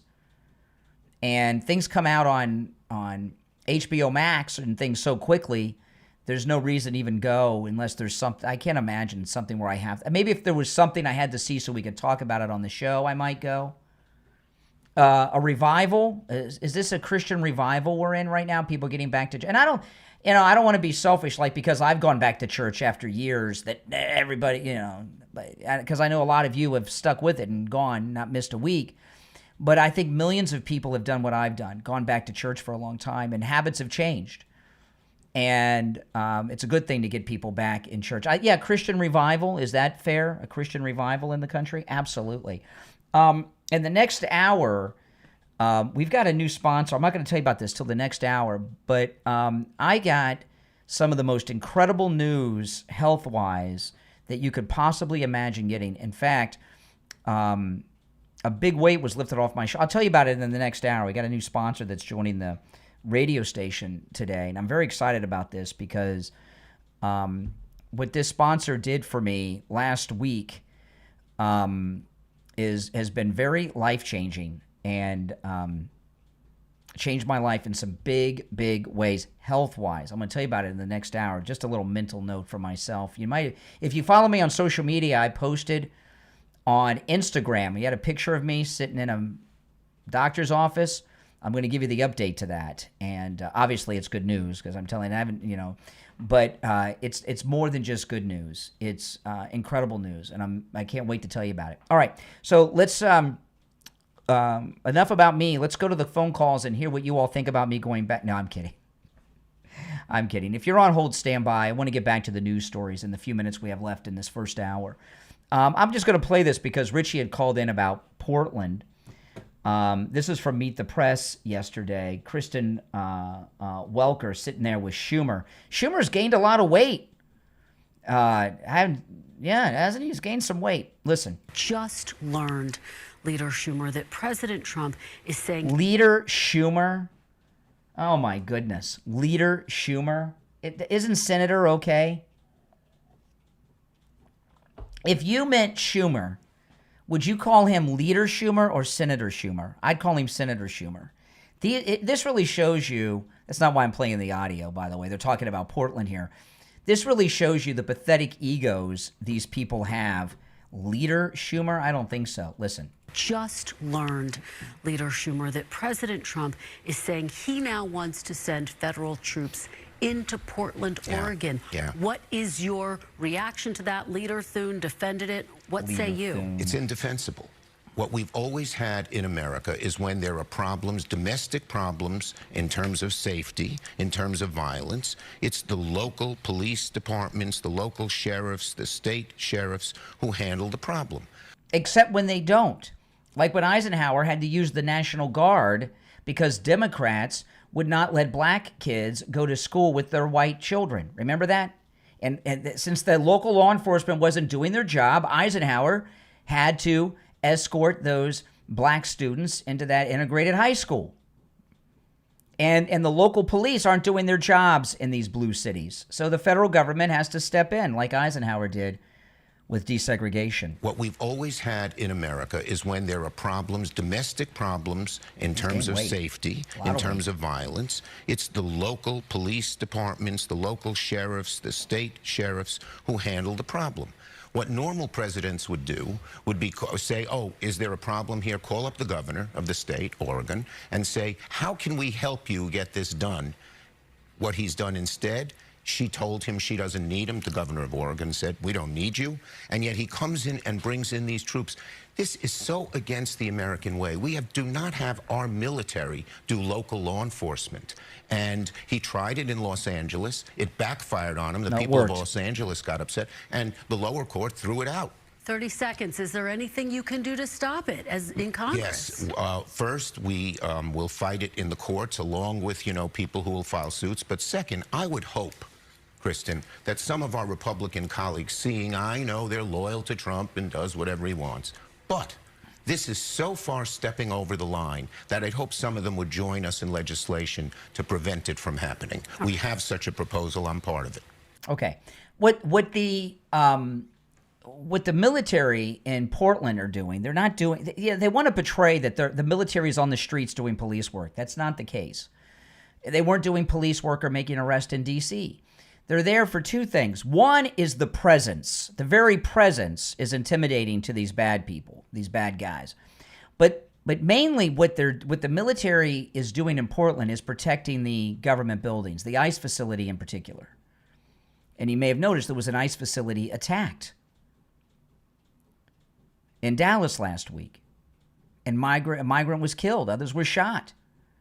And they're still going after ICE facilities.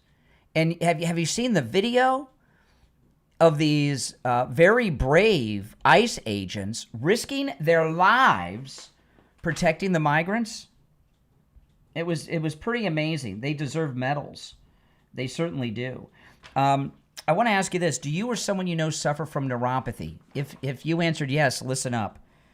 Lighthouse Medical in Pompano has a treatment for neuropathy, a treatment that works, and a treatment that lasts.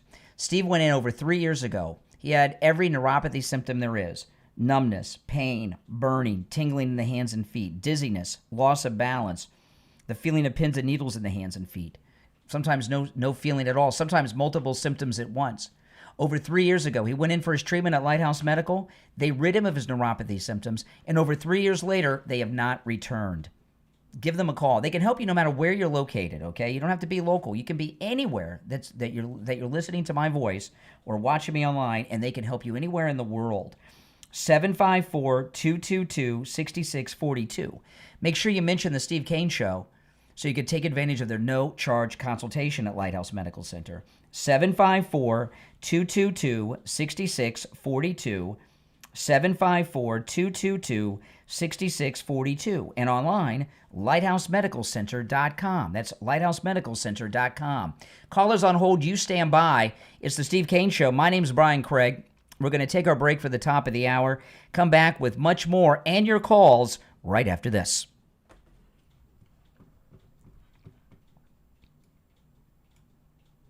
I'm excited to announce that we're having our biggest 3-in-1 sale ever with a limited edition product, a back-in-stock special, and a closeout deal you won't find anywhere else. So go to MyPillow.com or call the number on your screen. Use your promo code to get our MyPillow bed sheets, only $29.88.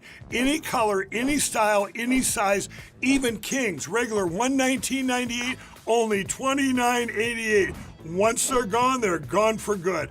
How about our My Towels? They're finally back in stock, but not for long. Get a 6-piece My Towel set, regular $69.98, now only $39.98. And for the first time and the only time ever, get our limited edition premium My Pillows. They're made with Giza cotton and designer gusset. Queen $17.98, Kings only $19.98. So go to mypillow.com or call the number on your screen.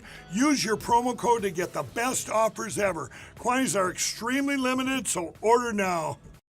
All right, we'll be back on the air. We're on a radio station break. If you're on hold, stand by. All right? Oh, let me just check a couple things here. If you're new, make sure you subscribe.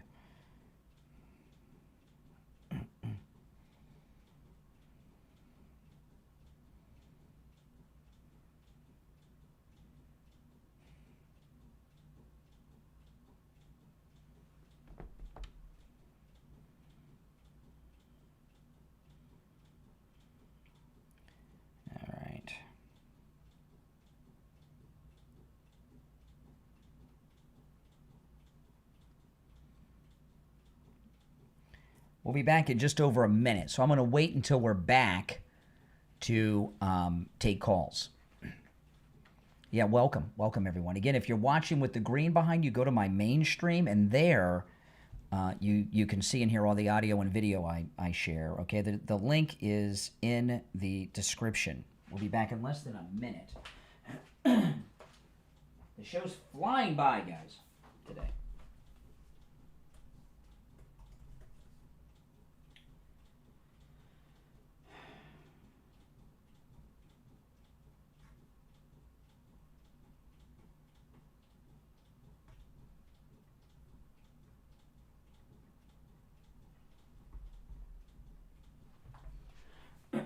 $25 seconds.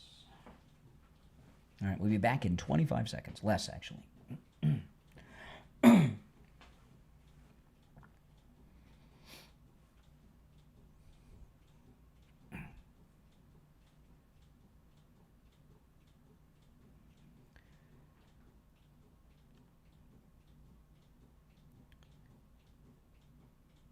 Hour number 2 has begun. My name is Brian Craig. This is the Steve Kane Radio Show, Florida's longest-running radio show on the radio since 1977, celebrating 49 years on the radio. I've covered a lot since we began, so before I recap and get into any new things, I'm going to take some calls first, all right? So let's go. You're on the air. What's your name? Where are you calling from? Mark from Ohio. Hey, Mark. What's up? Pretty good. How are you doing, buddy? I'm doing all right. I had a question for you. Yeah? I didn't know if you knew that whenever somebody gets a pardon, that most or all their debt is wiped clean when they get a pardon. What, like their credit card debt, or they got a car loan or a mortgage? What are you talking about? It doesn't say. No, I don't know about that. It does say that. I don't know about that. Well, it says, well, all right, well, I don't, okay. What, you're reading from something? Maybe it's their debt to society that's wiped away. Well, it's like you got Peter Thiel was paid over $1 billion to start mass surveillance in the United States. I have no idea. All right, I'm going to move on. That sounds like weird stuff to me. I had no idea what he's talking about. If that were the case, people would be getting arrested and getting pardoned just so they could get out of debt. You're on the air. What's your name? Where are you calling from? Hi, my name is Tony. Yeah, Tony, you're on the air. Yeah, I'm from Portland. I wanted to talk about the problem with the National Guard stuff. Oh, I thought the problem would be with the violent Antifa people. You think the problem's with the National Guard of your state? Oh, that's interesting. Okay, yeah, go ahead. Yeah. So the thing is, the Antifa people, and I've been there, so I know. And I don't like Antifa, just to be clear. And I was there during 2020 when when shit was hitting the fan. Or I don't know if I'm allowed to swear or not. No, don't swear. Okay, sorry. When things were going very badly. But, and at that point I was like, yeah, Antifa is definitely the problem. Like, they were looting, they were making fires. But Antifa has not been a problem since 2020. There has not been any Antifa presence anywhere. All the clips that are being shown are from that time. And even, like, the ICE detention facility is in, like, the nicest part of Portland. Like, no one's doing anything there. There have not been any attacks there. I'm telling you right now, it's, like... All right, so this is interesting. So this is amazing. So you're telling me that everything we're seeing in the news and hearing from the President of the United States is untrue, that Portland, Oregon is a safe city, that there's not out-of-control crime or anything going on there. It's like a liberal utopia. I'm not saying it's a liberal utopia. I'm saying it's like a normal city. Normal city? What's normal to you? Like right now, where I live, it depends on what normal is to you. Where I live, I can walk out of my house 1, 2, 3, 4 o'clock in the morning and walk all over the place, and I have I'll be fine, right? No crime, no worry. Don't have to look over my shoulder. Don't even need my sidearm. You're telling me that Portland, Oregon, 1, 2, 3, 4 in the morning, you can just walk around all over town. It's safe and cool. Oh, absolutely. Absolutely. Well, that's great. We can do that. So when the National Guard and the Feds show up, they'll have nothing to do, and we'll see it all on television. that it's a perfect place. So that'll be great. So, yeah. So you guys are going to make Trump look like a fool. He'll go there, and the National Guard, they'll just be sitting there. There won't be people throwing Molotov cocktails at them or anything. That'll be great. Yeah, it'll be great. The problem I have is that they're taking resources away from, like, search and rescue, from firefighting, from other things that the DHS does. That's really important. Wait a second. Hold on. They're taking so if they're this is new information. I haven't heard this before, and since I'm in the media, we like to break news. You're telling me they're taking money away from the fire department. So if a house catches on fire in Portland, Oregon, the National Guard have the money, the fire department can't respond to a house fire? No, okay, so not house fires, like wildfires, like any natural disaster events. The Department of Homeland Security does provide aid and help with that. Yes. Well, then they'll be on site with the Homeland Security on site. If there's a natural disaster, the response time will be faster because they're already there. They don't have to be called in. They're going to be in Portland instead of being near the fire. You know, like they're normally like on the coast or near the forest fires, and now they're going to be even further away. Oh, you mean they wait for the fires to happen? If they know where the fires are going to be, why don't they prevent them? So if there's a wildfire in the forest of Oregon, you're telling me that Homeland Security can't respond if there's a fire now because there's going to be some guys in front of the ice facility? That doesn't sound true to me. I'm saying that, like, instead of being like near, like, you know, like at a fire watchtower or on the coast. So they have taken. Come on, okay. So they have taken what do you call the people that work in those fire towers? Do they have a name? These fire watchers. So I know what you're talking about, and they made a movie recently with like Angelina Jolie or somebody big in the last couple of years. So you're telling me that the people that are in the towers in the forest of Oregon, who are fire spotters, they're no longer going to be in the towers? They've been moved? No, I'm not saying that. I'm saying that the response time is going to be longer since they're being told. That makes no sense because if they are deployed already, the National Guard isn't like the regular army, right? They have to be called up. The National Guard is made up of regular people that have regular jobs, right? But now they're already mobilized, so they don't have to call them up. They're already there. They just have to move them. They just have to go to where the problem is. So no, in fact, the response time would be faster now because they've already been mobilized. Because they're in the middle of Portland and they have to take like an hour drive to go anywhere. But they have airplanes and helicopters, and it's all going to be mobilized. And they're not going to be at work at their regular job at Best Buy or an office somewhere. They'll already be in uniform with their military gear ready to go. Sounds to me like Antifa. Would you be surprised if Antifa started a forest fire to try to distract the National Guard from Portland? Would that surprise you? Yes, I would be very surprised. Why? I would be very surprised. Why? Antifa wouldn't do something so immoral and violent and illegal? No. Really? No. Antifa doesn't do crime? No, Antifa does crime, but they wouldn't start a forest fire. That's ridiculous. Why not? Why wouldn't they start a forest fire? They throw bricks at federal agents. Why wouldn't they light some trees on fire? Because that's like a whole different level of like extreme, you know? Really? Wait a minute. What is worse, setting a tree on fire in a forest or throwing a brick at a person, at a federal agent? I would say setting a tree on fire. Why? Wait a minute. You can kill somebody hitting them with a brick, right? So why is lighting a tree on fire worse than throwing a brick at a person? Oh my goodness! You can kill dozens of people setting a forest fire. But if you hit someone with a brick, you could kill them a person. You believe that if you had to throw a brick at a federal ICE officer or set a tree on fire in the forest, which would you do? Neither. No, but if you had to do one, which is more deadly? Lighting the tree on fire in the forest or throwing the brick at the ICE officer, which is more deadly? Dangerous. I wouldn't do either. But which is more dangerous? Which is more dangerous? I think making a forest fire is more dangerous. Oh my goodness. Oh my goodness. Dude, a forest fire can kill like dozens of people. Have you not seen what happened in California? like there were dozens of people that were dead. So trees are more important than people. That's not what I'm saying. Sure, that's exactly what you're saying. Oh my goodness! I'm saying that Are you in college or have you graduated college? I've graduated. Oh my goodness! See, this is what happens. This is what happens. You get your mind washed and warped, and you're talking like a crazy person, and you don't even know it. Here. Yeah, I agree. Here. Do you think that we should trust?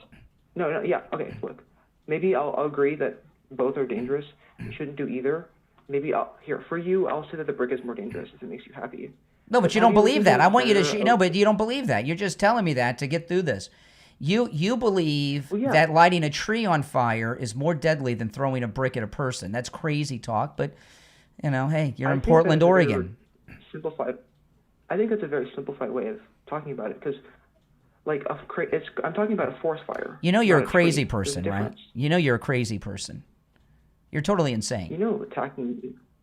Attacking me for my intellect is not a very good argument. There's not much intellect to attack from you, but you're crazy. We were talking about an individual tree and an individual person, and you told me that lighting a tree on fire is more deadly than throwing a brick at a person. That's crazy talk. Completely insane. I'm talking about setting a forest fire. Okay, yes, I might have messed up. I meant to. No, you didn't mess up. I want to commend you for your honesty. This is the problem in Portland. You're a city of mentally deranged people. Your entire city is filled with crazy people. You don't even know how crazy you sound. You think I'm crazy with my MAGA hat on and all this stuff. I don't do either. Why are you forcing me to pick between violence and violence? I'm not going to choose violence. Trees are not a living sentient being. Ice agents are. Yes, but both of them are crimes. There's all kinds of crimes. There's all kinds of crimes, but but you could kill somebody with the brick, and you're likely to do some permanent damage with a brick. If you light a tree on fire, you're not killing anyone, and that can be dealt with before people are killed. Yeah. I mean, you sound like one of these. You sound like one of these Green Party people. Okay, so. Oh, okay. Boy, you're making the case to go into Portland and take it all over because we have a city of crazy people. Okay. My question is, why are we putting the National Guard in Dallas? Wasn't there a shooting there recently? Mm-hmm. Well, they very well may. There was a shooting at an ice facility, and they certainly have amped up protection at that ice facility. And I would not be surprised if Governor Greg Abbott has sent the National Guard that are coming to Portland are coming to protect the ice facility there because there's a lot of deportations going on. So they're coming to protect the ice facility, which has been under attack from your fellow Portland Antifa, okay, the local Portland guys. And I would be surprised if Governor Greg Abbott in Texas has not deployed the Texas National Guard to the ice facility in Dallas. I'm sure they've done it. But do you see the difference between the president deploying the National Guard and the governor? Because one is allowed and one is not. No, because your governor in these liberal states, the governors and the mayors have failed. I mean, you don't even know the difference between the life of a tree and the life of a person. I do. No, you're just oversimplifying things. No, you're overcomplicating things. Hey, listen, welcome to the show, and call me again sometime. Okay, I got to run for a break. All right. Oh boy, if you're on hold, stand by. We'll be right back.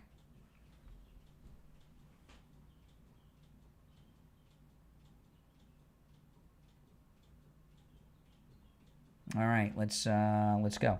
You're on the air. What's your name? Where are you calling from?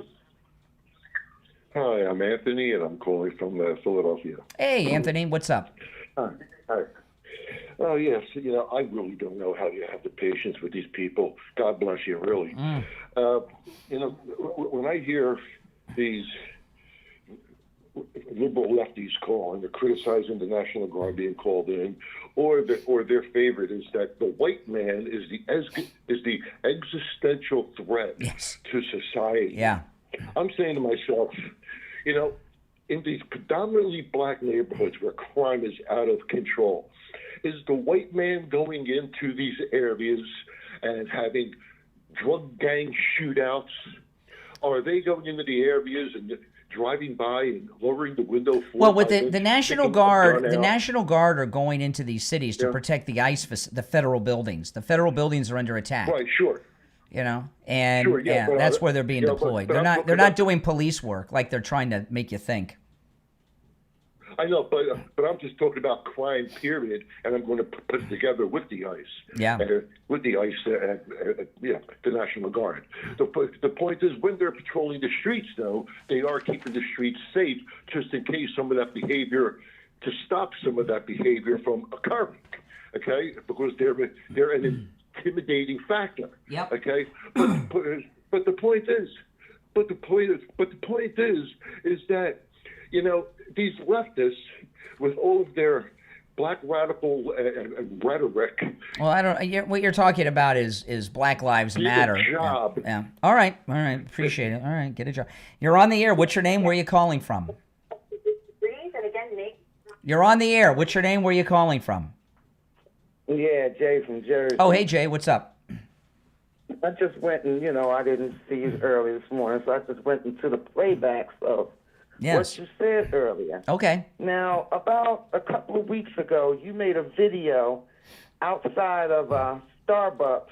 Correct. Early, 4 o'clock in the morning. You remember that? 5 a.m. They open at 5. Yeah, 5 a.m. Yeah, you said to everybody, wouldn't you like to be out here not worried about crime and corruption? I could be here. I could stand here. Look at my city. I don't have to worry about nothing. That's what you said.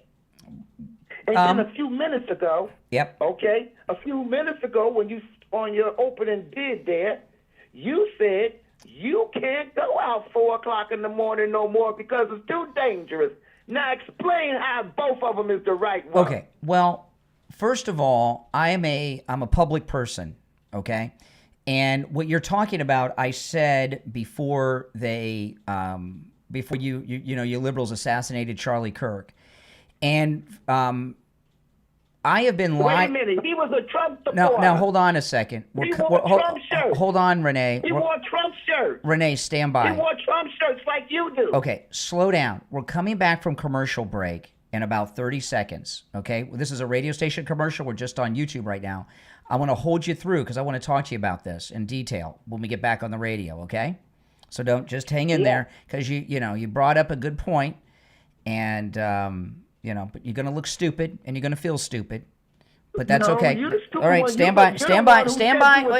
Wait, stand by. We're coming back. We gotta, hold on. We're going to be back in 20 seconds. So stand by, okay? If you're on hold, hang in there. If you want to call in, the number's toll free, 888-465-2631. 888-465-2631. Okay, 10 seconds.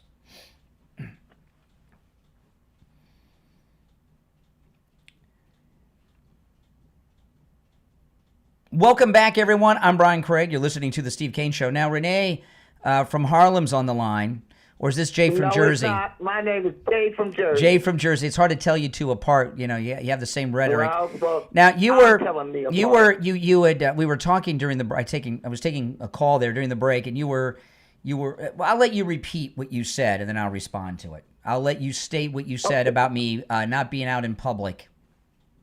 Okay. A couple of weeks ago, you made a video showing us how you could go out 4 or 5 o'clock in the morning, get coffee, stand around, and don't have to worry about nothing because you live in a safe place.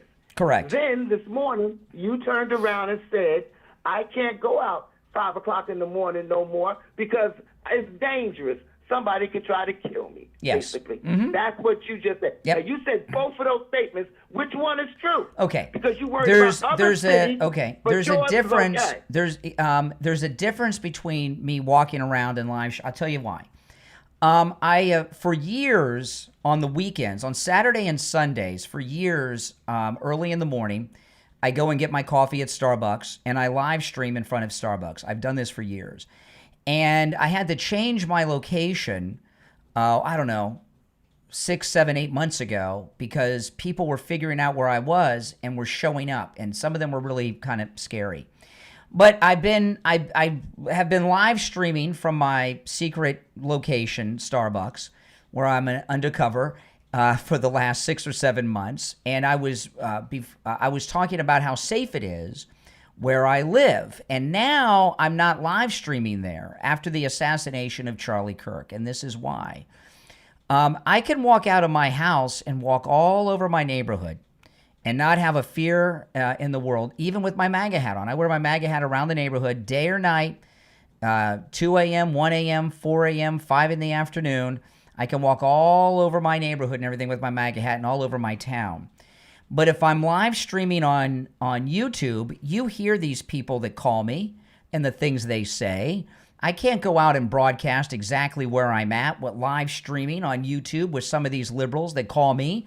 I'm putting a target on the back of my head, and it would be stupid. It's a different thing. Don't you get it? But you said you were safe.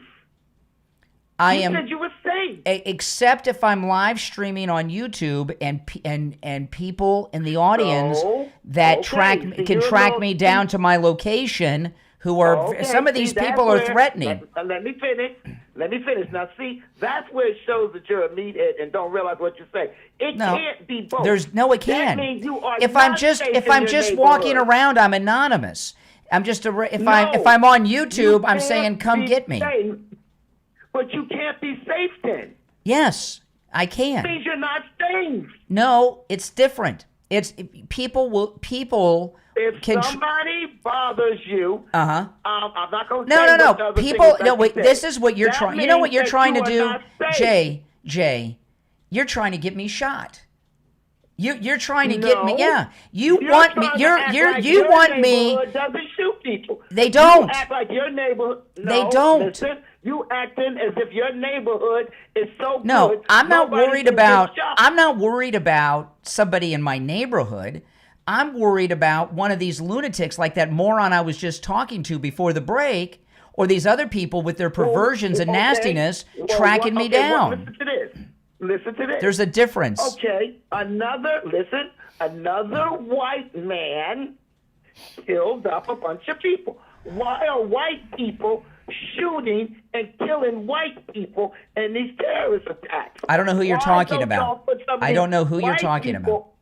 Okay, you see in Michigan that a white man went into a church and shot up the people and put it on fire. Mm-hmm. Another terrorist attack with white people, but you're willing to put the Mexicans out of the country because they're criminals. What about all these white men that need to be put out of the country for keep shooting all these mass shootings? Well, the guy, there's an article in the Gateway Pundit. We don't have a lot of information on this guy in Michigan. Very little. But the Gateway Pundit, I'm answering your question. We don't have a lot of information. It's about white men. Excuse me. We don't have a lot of information about the this monster in Michigan, but the Gateway Pundit has a story this morning. He had an anti-Trump sign in the front of his house, a Stop Trump sign in the front of his house. But what about the fact that they're white men that's doing all these mass shootings? Why aren't they being put out the United States? Well, the ones that survive are going to prison, like the Charlie Kirk assassin. The other ones who take their own life or the cops take them down, you can't do anything with them. All right, appreciate the call. Oh my goodness, you're on the air. What's your name? Where are you calling from? Matt, I'm calling from Boston, Massachusetts. Hey, Matt, what's on your mind? Nothing. I been listening to the show.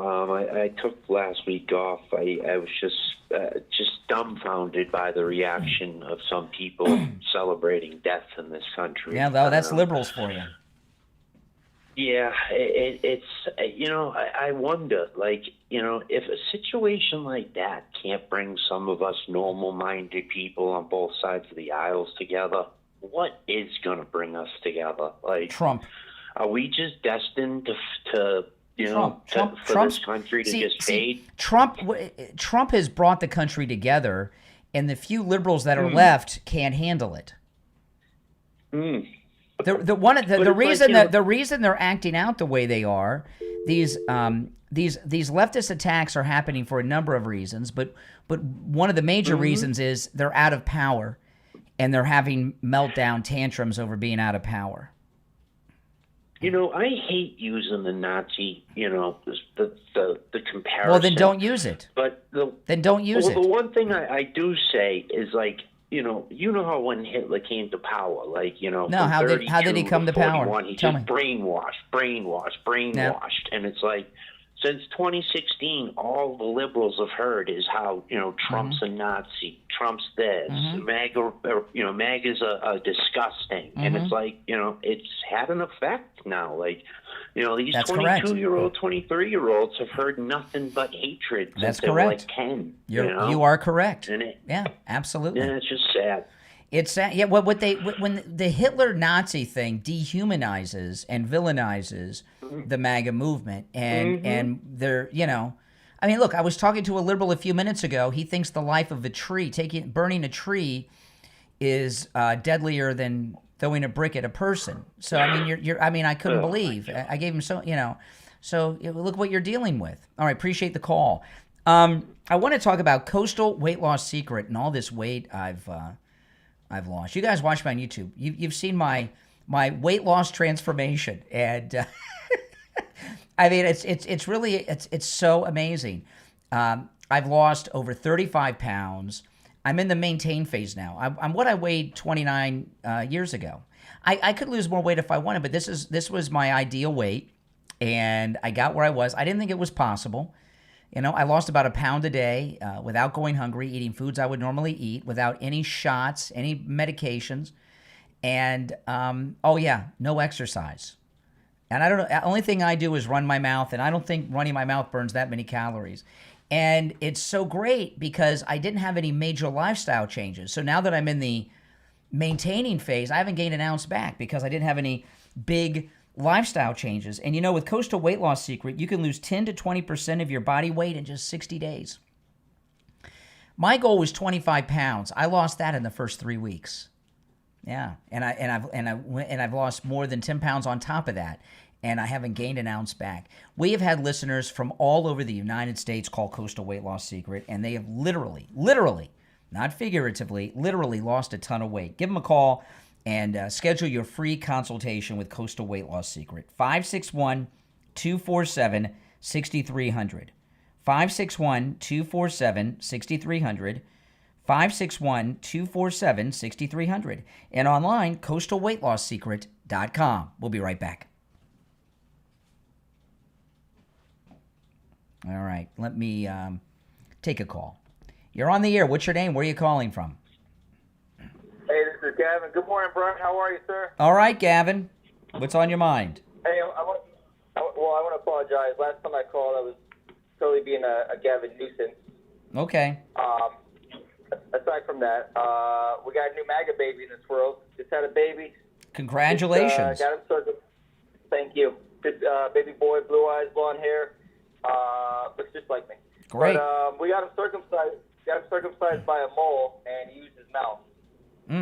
Okay. All right. There you go. You're on the air. What's your name? Where are you calling from? Yeah, it's Renee from Harlem. Oh, hey, Renee. Shame to say, because you are so classic. First of all, I want to remind your racist audience of a guy named Eugene Hassenfuss. Who? Who was on the plane distributing crack and money, and he got caught. And what he was doing was taking the Contras money. The Contras? Do you have something more recent? I mean, that we're now in the 1980s. You're talking about the 1980s. Hey, listen, shut up. He was established. No, excuse me. No, I'm not going to shut up. I'm sorry. You're on the air. What's your name? Where are you calling from? This is Rob, Iowa. Yeah, Iowa. What's on your mind? Yes. I guess what I'm trying to figure out is on January 6th, 2020, what exactly would have put somebody that was a Democrat in charge of the FBI? I don't understand your question. The FBI. Okay, the FBI. Chris Wray was in charge of the FBI. The FBI is a rogue organization, and that same FBI, led by the same person, are the people that broke into Mar-a-Lago with machine guns and tossed the president's private residence and went in the first lady's closet. Those people. The people that broke into Mar-a-Lago. Same people. Same leaders. You didn't think this call through too well, did you, before you called in? So it's an entirely rogue organization? It has been, yeah. They've kind of been the secret government running the country, yeah. Has been. Yeah, well, I mean, you can keep repeating what I said. I'm sorry you didn't think your call through more before you called in. I mean, I know you're feeling stupid. You don't know what to say. You don't know where to go. Don't. You're changing what's happening. I'm repeating what you're saying. Yeah, because you have nothing to say. You're repeating what I'm saying because you have nothing to say. I'm steelmanning your argument. You're what? I'm steelmanning your argument. I'm giving credence to your argument so that I can figure out where you're at. Oh, I think it's pretty clear. I'm wearing a Trump 20. I'm wearing a Trump 2028 hat. If you can't figure out where I'm coming from, you've got some disabilities. You're being like real. You're real up there, man. Mm-hmm. What? Why? I need you to come down. Come down from where? Reality? Wherever you are. Dude, you're clear. You're probably at least 3 levels above me right now. You're almost yelling at your screen, man. No, I'm not. You got the volume turned up loud. Just turn the volume down. All right, we're coming back from a break, so I'm gonna don't go anywhere. We'll continue this bizarre conversation. We'll be back in just a few seconds, okay? 10 seconds. Stand by. Hold on.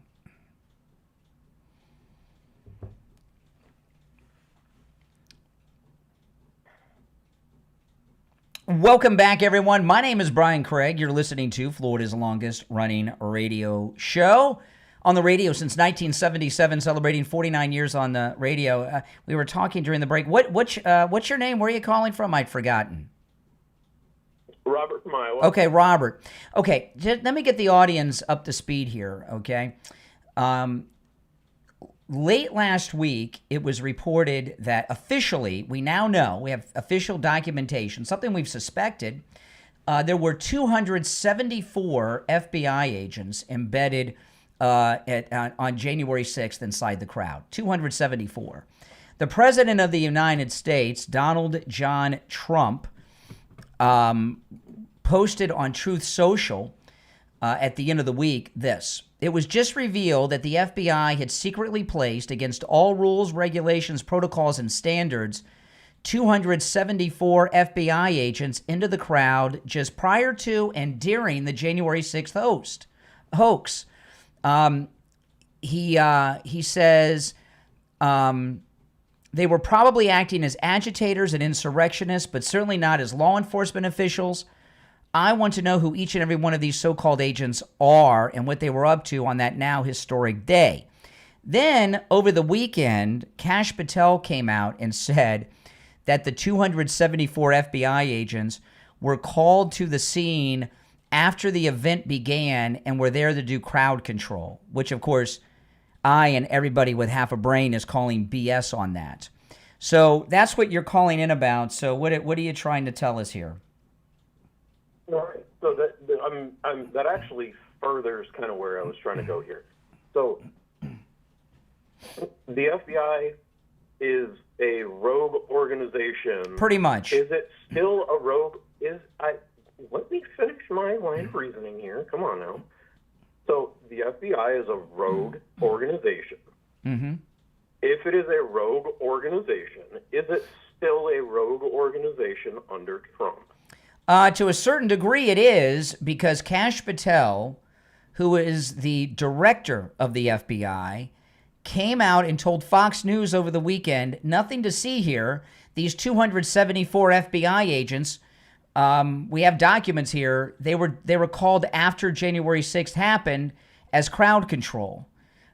For him to come out and say something so obviously ridiculous and stupid shows that something's wrong here. Yeah.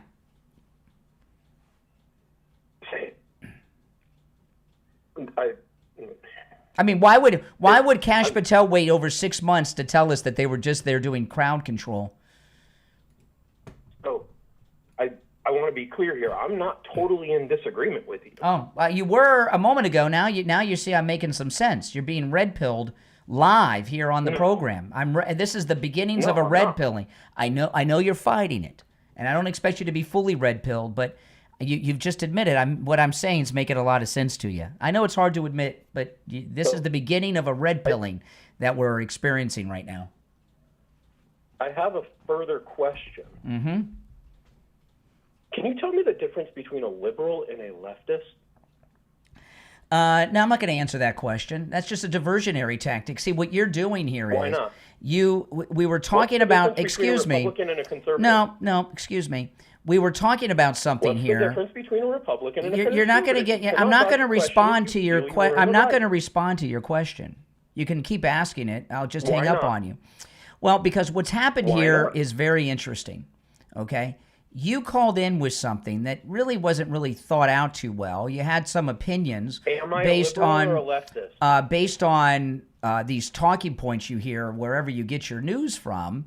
When I explain the things that I explained to you, you realize that I'm making some sense here. You began to get red-pilled, and to avoid that, you're trying to divert into another subject, and that's just not going to happen. Take care. You're on the air. What's your name? Where are you calling from? Hey, Brian, it's Sherry from Texas. How are you? Hey, Sherry. Hey. You know, I'm not going to take a lot of your time this morning, but I honestly believe that this Renee that calls into your station every day, he just wants to hear himself talk, because you can't fix stupid, okay? And most of the stuff that he brings up with you is just, it's already been mentioned. It's common sense of what he's bringing up. I mean, there's a difference. There's a difference between me walking around town with my MAGA hat and then me setting up shop at a location, live streaming on YouTube, and talking about the news and the politics. Right? With these, you hear these people that call me. Did you hear the hesitance in his voice when you said, "You're trying to get me shot"? Exactly what he's doing. There was a hesitance in his voice. Yeah. So anyway, I just wanted to call and to say, you just can't fix stupid. That's for sure. But all right, but you say that, but that last caller was the beginning of a red pilling. All right, this is, I think, him again. You're on the air. What's your name? Where are you calling from? Hi, this is Sam from New York. Hey, Sam. How do you think Trump will do against Obama in 2028? Oh, do very well. Interesting. Yeah, he's already beaten Obama multiple times. The Obama campaign was involved in his first campaign against him.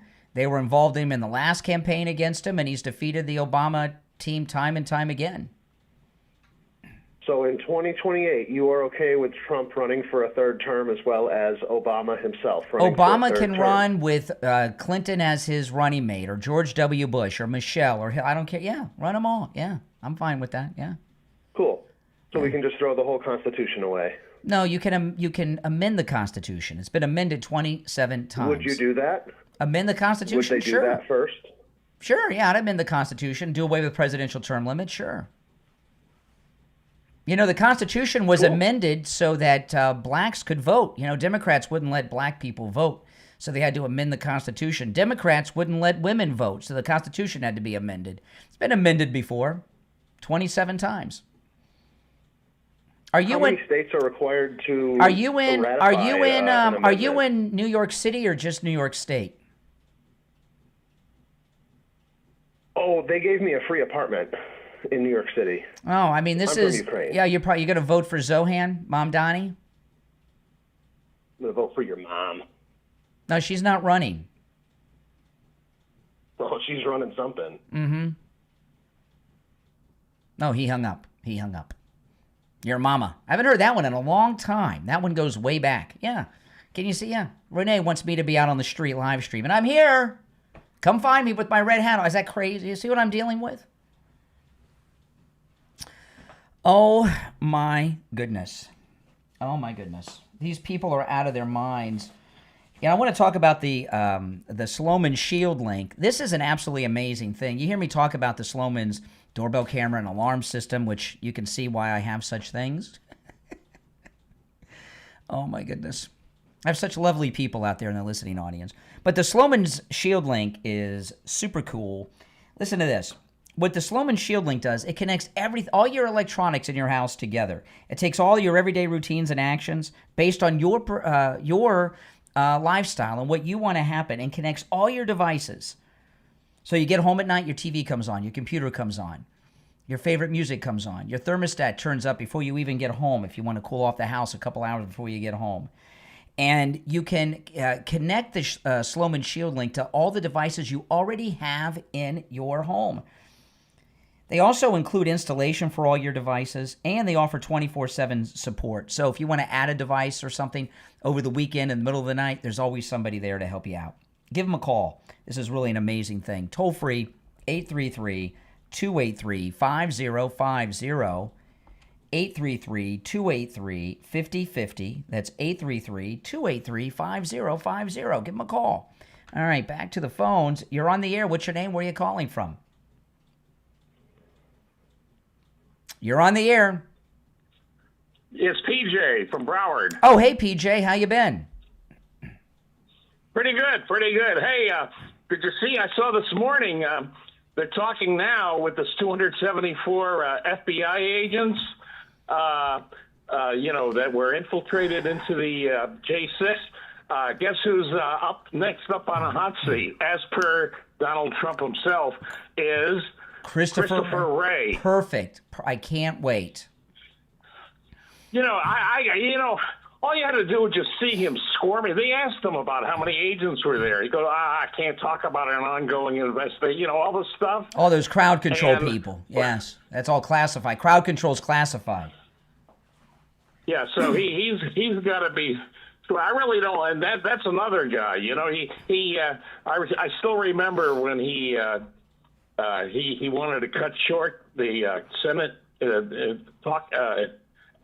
inquiry. Mm-hmm. He says, I gotta go on a business trip, which was his vacation. Yeah. Well, I wonder, obviously he lied to Congress, but can it be proven with this? Because he just said he couldn't talk about it. Well, he did. No, he actually did concede that there were a few FBI guys there, but about 2 or 3. What I'm curious about is this document that says there were 274 FBI agents doing crowd control.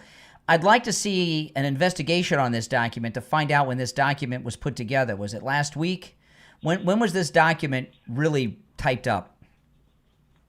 Yeah, and also I want to see because we have a real J6. A lot of people don't know this, but right now we actually have a real J6 committee in Congress. That's right. And so I would like them to subpoena a whole bunch, in fact, all of them, the 274 federal agents, and ask them exactly what they were doing. Well, it's important for them to be identified so they can be found in the crowd if they're wearing, and see what they were doing and what they were wearing.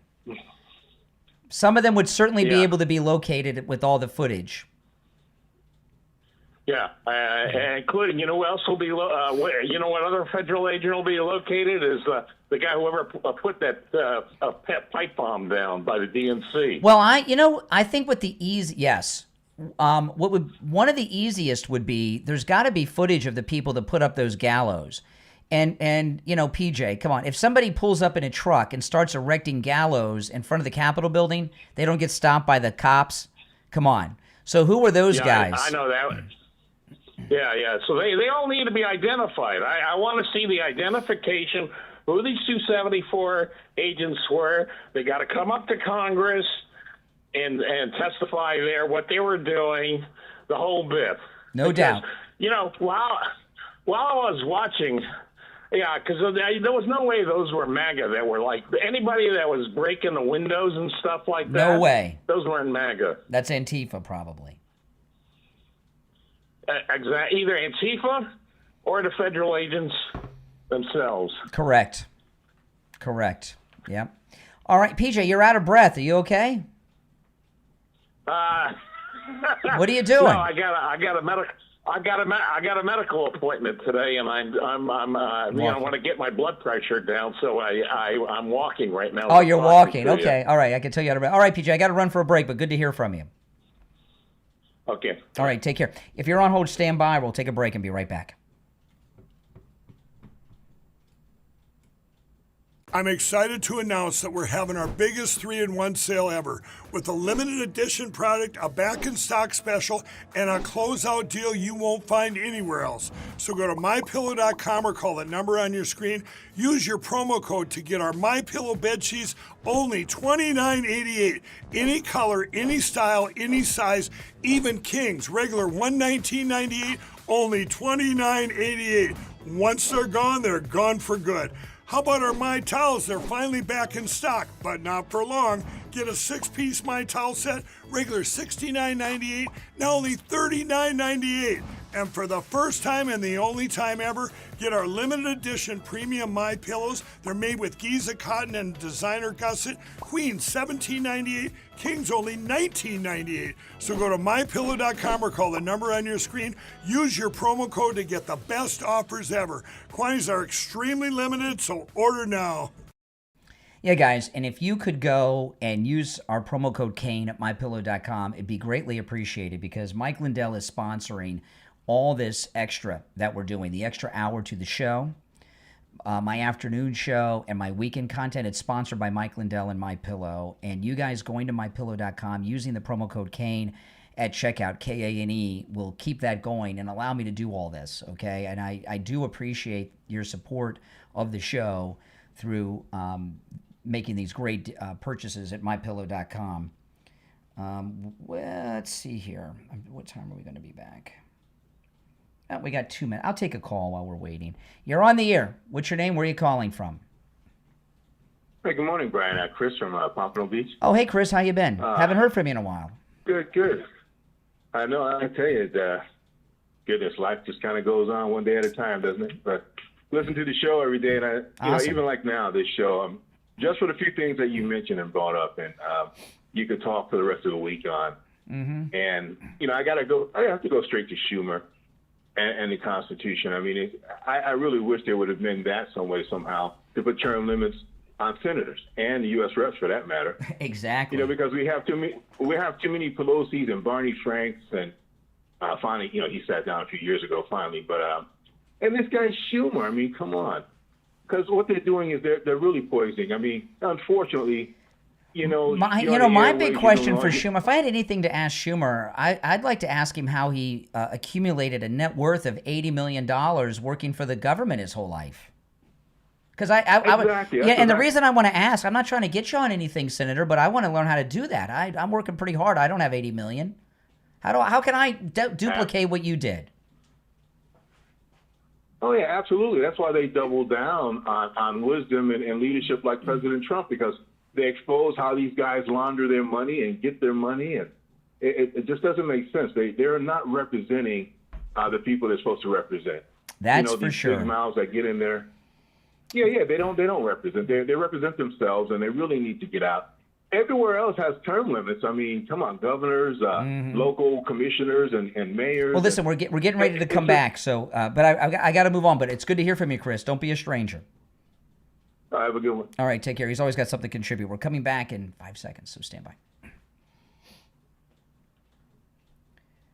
Welcome back, everyone. I'm Brian Craig. It's the Steve Kane Show. Back to our busy phones we go. You're on the air. What's your name? Where are you calling from? Keith from California. All right, Keith. What's on your mind? Well, a handful of things. Guest brought up quite a few things earlier. One thing that I've noticed just throughout my years of being alive is there's always a group that wants to control. Mm-hmm. Just in general. Yep. There's many different means. One of them is the pharmaceutical industry. Yes. it's all profit motive. Mm-hmm. And I know my thoughts are quite sporadic, little nervous being on the air. That's okay. Well, plus it's not even quite 5 a.m. in California right now, so I'm aware, man. I like calling this place California. Yeah.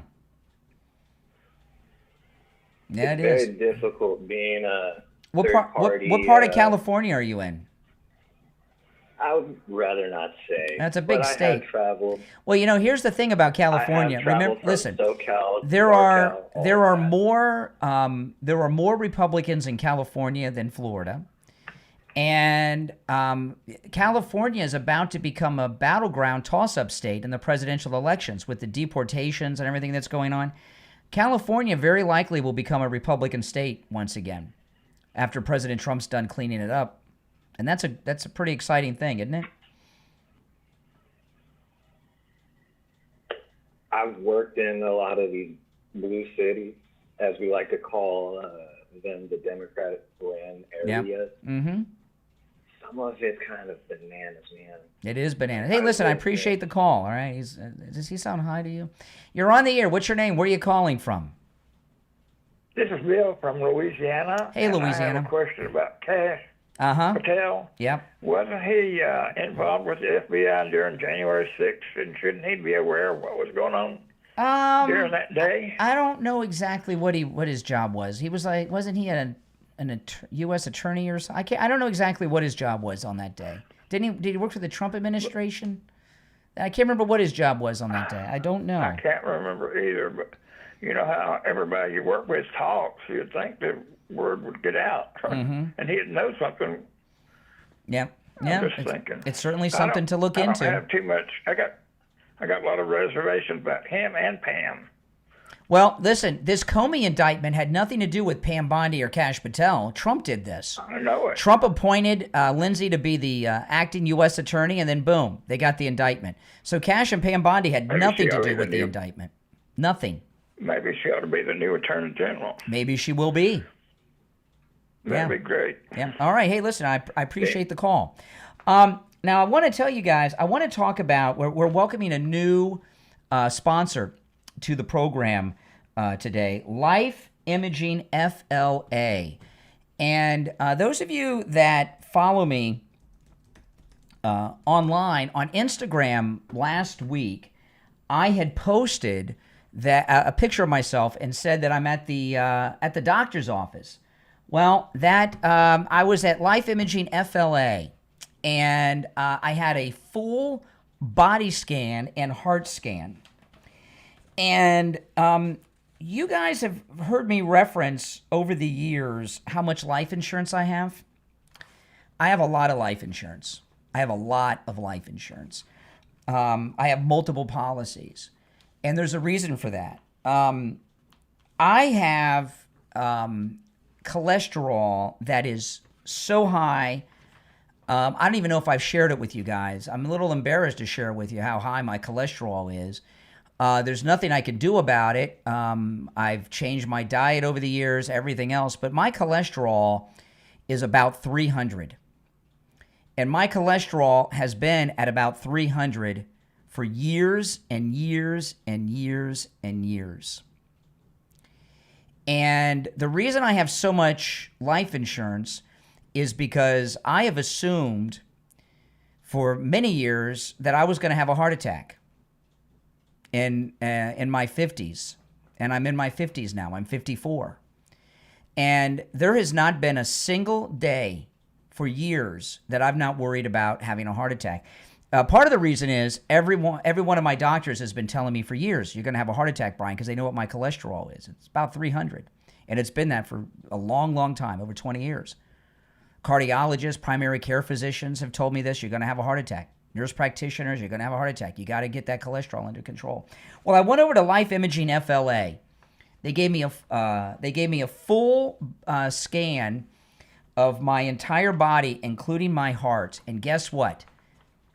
Zero blockage, and including that widowmaker artery. All my arteries are completely clear. Zero blockage, zero plaque. I am not a heart attack waiting to happen, which is, let me tell you, is so exciting. And it was such a relief off of my mind. And when I got out of there, I got in the car, I called my wife. My wife was so excited. By the time I got home, my wife had told my daughter, she told my mother-in-law, she told my mom, told the whole family. She called everybody and said, because everybody in the family has been saying, Brian's going to have a heart attack. His cholesterol is so high. You got to do something. And that's not the case. I'm going to be here for a very long time, guys. No heart attack coming. And now I know that thanks to Life Imaging FLA. But they don't just detect heart blockage and stuff. They can also detect heart disease and some cancers before you even have symptoms. And the full body scan, it's an open thing. I didn't have to take my clothes off. I didn't have to put on a hospital gown. I just wore my jeans and the shirt I was wearing, and they gave me the scan. But let me tell you, I am so excited. Call Life Imaging FLA for your free heart scan right now with just a few minimum requirements. This is valued at $699. From your cell, call pound 250 and say free heart scan. That's pound 250 and just say free heart scan. You'll be connected in just a couple seconds after that. That's pound 250, pound 250 and say free heart scan. They have 3 locations, Broward, Miami, and in Jupiter. Go and check them out. It will change your life. Make sure that you ask about their cancer screening and virtual colonography too when you're over there. Again, that's pound 250 and say free heart scan. Pound 250 on your cell phone and say free heart scan. And I got to tell you, what a weight that is off of my shoulders. That's why I have so much life insurance, because I just assumed I was going to have a heart attack and be dead. Now I know I'm not going to have a heart attack. And it made my whole weekend just a beautiful weekend. I was very excited. All right. So, and I know that may be some sad news to some of you in the audience. Some of these callers I've had today, they may not be so happy about it, but that's the case. All right. Well, let's get back to it. If you're on hold, hang in there. Oh, yeah, I also don't have any cancers or any growths or anything of any kind. I am in perfect condition from head to toe. Sorry, guys. We'll take our break for the top of the hour and come back with more of your calls, and we got a lot more to talk about. I am going to recap the story I led with today because it's a big story that the media is covering up.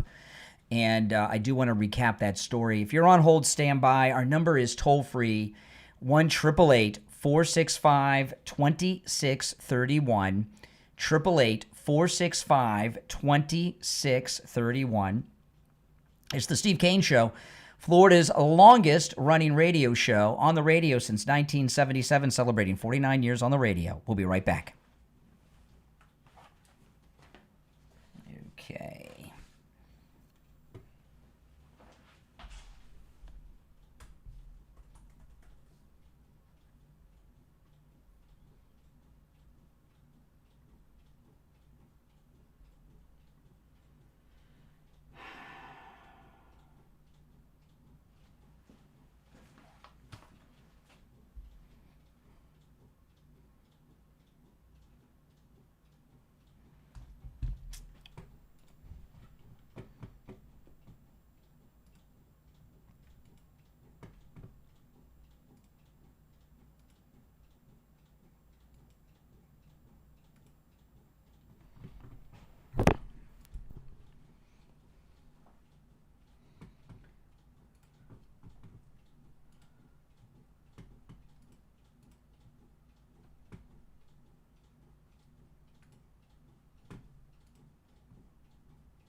We'll be back in about 30 seconds. So if you're on hold, hang in there. We'll get to the calls in just a bit.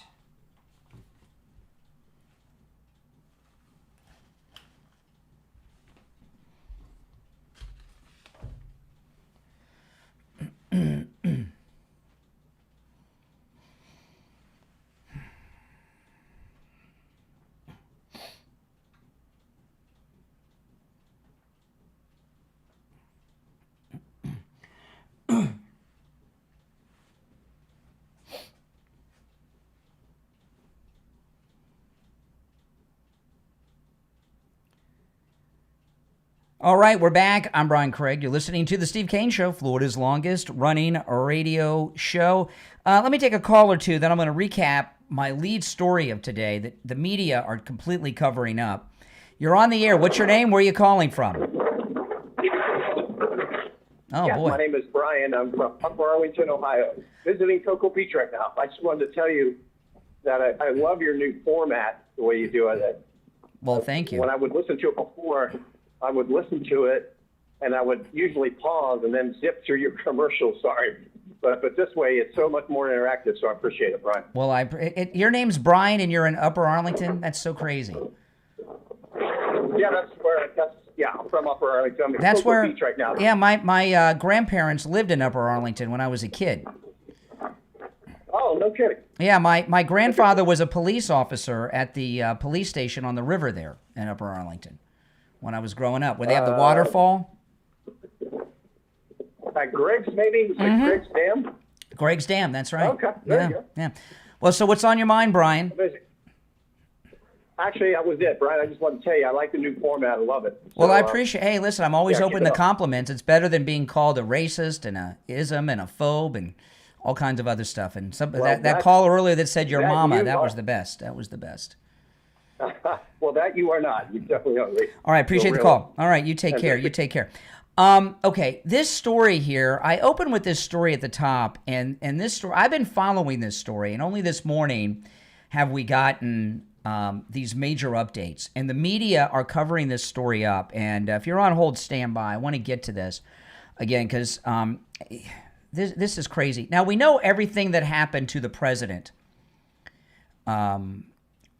at the UN, right? The escalator, the teleprompter, the microphone, all that stuff. We talked about that.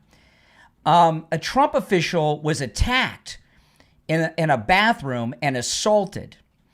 And while we heard there was a Trump official attacked, we didn't get any details until this morning. And I've got two stories. One of them's a local ABC affiliate in New York, Channel 13 ABC WHAM. And then another one is the Times of London. So you put the two of them together, and we get the beginnings of the story in detail. This is from WHAM, Channel 13, the ABC affiliate. Woman arrested after Trump administration official assaulted during UN General Assembly. Listen to this. A 62-year-old woman was arrested Friday after a member of the Trump administration was physically assaulted inside the United Nations during the UN General Assembly. In a statement obtained by the National News Desk, the New York Police Department identified the suspect as Patricia Shu, who was charged with assault and harassment. And I imagine more severe charges will be coming. Police said the incident occurred at the event Thursday, shortly before 6 p.m. Upon arrival, officers located a 41-year-old female. This is the victim. Upon arrival, officers located a 41-year-old female with complaints of pain and swelling to their face and right eye. The victim was treated on scene by EMS. A Secret Service spokesperson told the National News Desk they're aware of the reported assault on a U.S. delegate. Fox News reported the official who was attacked works in international relations for the Department of Health and Human Services. The staffer was at the event serving in support role for HHS Secretary Robert Kennedy. The White House Deputy Press Secretary Anna Kelly said this to Fox. An HHS official was followed into a bathroom, recorded, physically assaulted and verbally accosted by a deranged leftist at the UN who somehow entered the venue past multiple layers of security. Yeah, this is crazy. So then we get a little more information. The Times of London, have to go to Europe to get even more details. Very little reporting on this. The deranged leftist that assaulted this Trump official and beat them pretty badly in the ladies' room at the UN is a pro-Palestinian protester, as being reported by the Times of London. So here we have another leftist Democrat political attack on a Republican. And when will it stop? When will it stop? All right, let's go to the phones. 888-465-2631. You're on the air. What's your name? Where are you calling from? Hi, my name's Norm from upstate New York. Hey, Norm, what's up? How you doing? I have a question for you, if you don't mind. I've been watching Dan Bongino show for about 2 years now, and him and Cash Patel got on board, and I was really excited about it because I was like, finally, we're going to get some guys in there they're going to take care of business. And then when the Epstein files came out, they both looked like they were scared to death when they were being interviewed about it. So we know that Cash Patel, there's some weird things going on with Cash Patel, but I was curious about your take on Dan Bongino. I've talked about this a lot, but you're new, so I'll tell you. It's not a short answer, but I'll give you the answer. I mentioned before the top of the hour break that we got this Comey indictment. It had nothing to do with Cash Patel, Dan Bongino, or Pam Bondi. President Trump got that indictment against Comey. He appointed a Lindsay, 36-year-old girl from a law firm here in Florida, Fort Lauderdale, made her acting U.S. attorney. She went to the grand jury herself and got an indictment in spite of those three. And this is what I think with Bongino, okay? I think Bongino, while he was briefly a New York police officer and he was in the Secret Service on Obama's detail, I think Bongino doesn't know what he's doing. I think he's padded his resume, and he's been a big poser for years. And I always liked and listened to him too, but I think he hyped his own resume, and he got a job that he doesn't know how to do. I don't think he knows how to do any of this stuff. Cash Patel, I think there's a little bit of that with Cash Patel, that he talked a good talk, and now he's in charge of something, and he doesn't know how to do the job. But this nonsense he came out with, saying these 274 FBI agents on January 6th were there for crowd control, and he presents that to Fox like it's reality, shows he's either stupid. Yeah, that's so absurd. That's so far from the truth that it's not even like we can't even entertain that. Yeah, it shows that he's either stupid, scared, or compromised. Pam Bondi, I don't know. I mean, she came up here in Florida through the Bushes, right? Through the Jeb Bush era. So I don't know if she's with Trump or with the Bushes, or if she's gotten by on her looks her whole life and doesn't know what she's doing either. But those three, Trump has, other than those three, everyone that Trump has picked has done everything we wanted and more. They've overperformed. Those three haven't done jack. Yeah. I remember Steven Crowder talking about Pam Bondi before she even got got elected by him and by Trump, and he had a lot of reservations about her. So it was interesting to watch that. I don't know why he had reservations.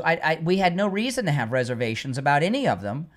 But and I promise you, Pam Bondi's pissed off that this younger, hotter, special U.S. Attorney Lindsay got the big kahuna. The Comey indictment was the big one, and she went out and got it in just a couple of days. And I'm sure she's pissed off, Pam Bondi, and embarrassed.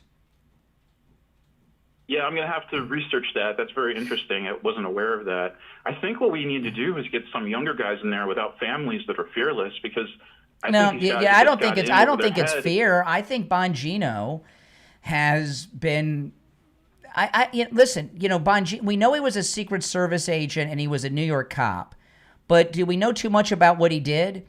The only thing I could find that he did, he was involved in one white-collar investigation as a Secret Service agent, and then he was on the protection detail. And from what we've seen with how Trump is protected, the Secret Service presidential detail are a bunch of amateurs who suck a lot. Okay, so that doesn't impress me that much anymore. Like that Shania Twain song, that don't impress me much. Okay, Right. And so I think he's done a very good presentation on Fox, on his podcast and everything, hyping himself up. But I think he's padded his qualifications. There's a lot of resume padding. You know, it's funny because I grew up on Long Island, and that's kind of like the attitude. Like, everything's hyped up. It's just like, it's like, oh, I'm from New York. Yeah, well, that works if you're not from New York. You know what I mean? Like Judge Janine's from New York. My entire life. Judge Janine's in New York. Judge Janine's a New Yorker, and she's tough. I mean, she, I think all of us. Giuliani took care of business. I think, and he Giuliani still is. took care of business in the 90s. Yeah, I think most of us thought that Bongino would be like Tom Homan. And I thought when he got named, I was very excited. I figured Kash Patel would be running the office and Bongino would be out there being the front man. You don't see him at all. I saw him take a selfie with somebody at the Charlie Kirk Memorial. Kash Patel at that Utah press conference with the governor after the Charlie Kirk assassination looked like an idiot. Right, he was standing off to the side, and it was embarrassing. I talked about it. Who was that? Kash. Who was that? Kash Patel at the press conference with the governor in Utah. Yeah. And I've just not the day of the arrest, the press conference the night before. And those three have been do-nothings. And now again, they're telling us that there's grand juries in place. Okay, that Pam Bondi has. So maybe Pam Bondi has some sealed indictments that we don't know about, but she had nothing to do with this Comey indictment, and we know that for a fact. So no, I'm very, I go hot and cold on them because after that first interview they did, you're right about the Epstein stuff with they just look scared to death with Bartiromo. They look so frightened. But were they? Well, they why? look so frightened. But why were they scared? Were they scared for their safety, or because they got jobs they don't know how to do them? I think they were scared for their family safety. That's what it looked like to me. But I mean, that's just my opinion. Maybe, but they haven't done anything. Those three haven't done anything. Yeah. And then it's almost like they've been in hiding. It's almost like they've been in hiding since they took these roles. Yeah. Positions. And there's been opportunities. Like, I give you an example. That ICE shooting that happened in Dallas. Bongino or Kash Patel should have been there with Lindsey Graham at that press conference. Neither were there. Right? There's been these different instances where they should have been there taking the lead. And time and time again, they're not. If they come out and show us we're wrong and they got all these indictments. Like I read this morning that the Justice Department they have subpoenaed Fannie Willis records for a grand jury. Okay. But I don't know. Lindsay came in and got that Comey indictment like in 2 days, arguing the case herself in front of the grand jury. I'm just looking at this and like, if these guys can't get the job done, then who do we got to put in charge to do it? Well, they've done, I can't remember the guy's name, but President Trump has done something that's never been done before. They've appointed a second assistant deputy director of the FBI. I've forgotten his name. And that's never happened before. There's only one deputy director. Now there's going to be two. So they're obviously phasing Bongino out. Huh. That's interesting. All right. He just got in. Yeah, well, he sucks. Yeah, I really appreciate your insight. You're doing a great job. I know a lot of you guys say, oh, well, you never criticize. I mean, I've been criticizing these three since pretty early on. They've done nothing. All right, take care. Appreciate the call. Let me talk about Friendly Tire and Margate. I was talking about this in the first hour. On Friday morning, Steve Kane's wife called me. I saw the phone ring. I was like, oh, what's going on? And she was at the Toyota dealer with, they have a Toyota Highlander. She was going in for the scheduled tune-up. And they gave her a price on tires that was insane. She said, do you think I get a better deal from Friendly Tire? I said, yeah. I said, you know what? I said, I'm pulling up to Friendly Tire now. Let me ask Friendly Mike. I'll call you back in a minute. Friendly Mike at Friendly Tire, Steve has a Toyota Highlander. They're going to get all 4 tires, brand new, out the door and on the road. They're going to get 4 new tires for less than the price of 2 tires at the dealer. 4 new tires for less than the price of 2 tires at the dealer at Friendly Tire in Margate. What else do I got to say other than give the phone number? That's right. Isn't that something? 954-977-9445. 954-977-9445. That's 954-977-9445 for Friendly Tire in Margate. I'm Brian. It's the Steve Kane Show. We'll be right back. If you're on hold, stand by. And if you'd like to call in, please do. The number's pinned in the live chat. If you're new, we're in a radio station break now. The number is 888-465-2631. 888-465-2631. It's a toll-free call no matter where you are watching.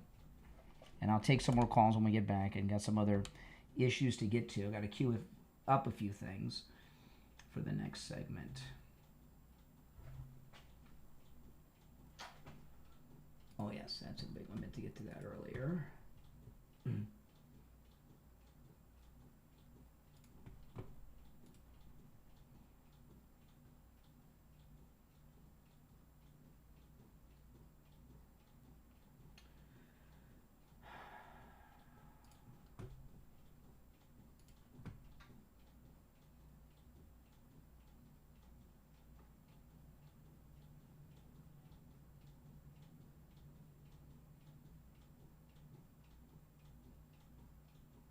I'm just cleaning some things up for the next segment. Okay.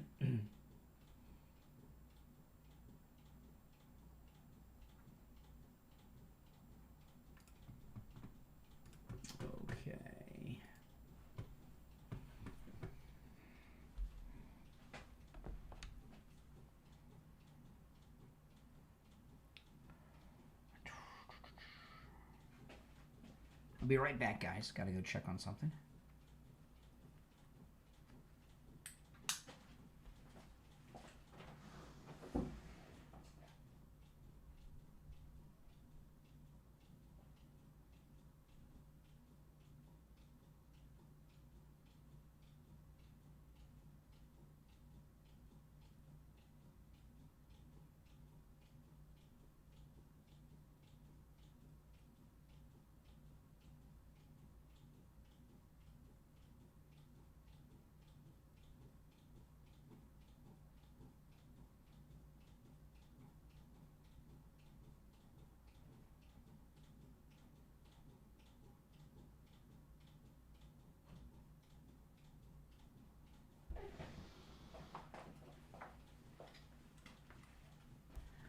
All right. If you're on hold, stand by.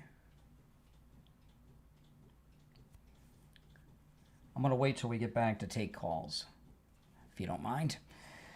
All right. No, we got time. I'll take a call now while we're waiting. You're on the air. What's your name? Where are you calling from? Hi, Joellen from Fort Lauderdale. Hey, Joellen.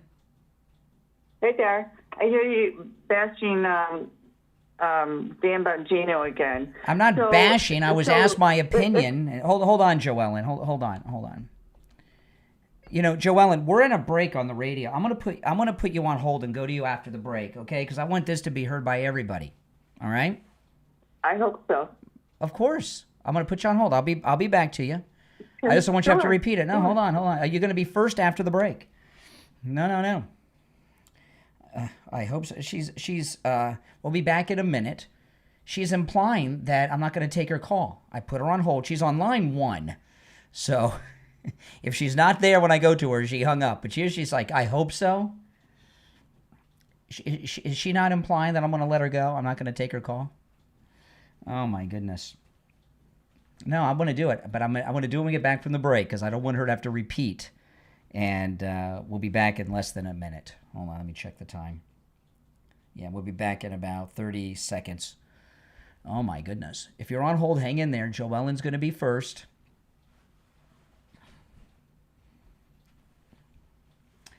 Oh, man. Oh, my goodness, I tell you. All right. 15 seconds.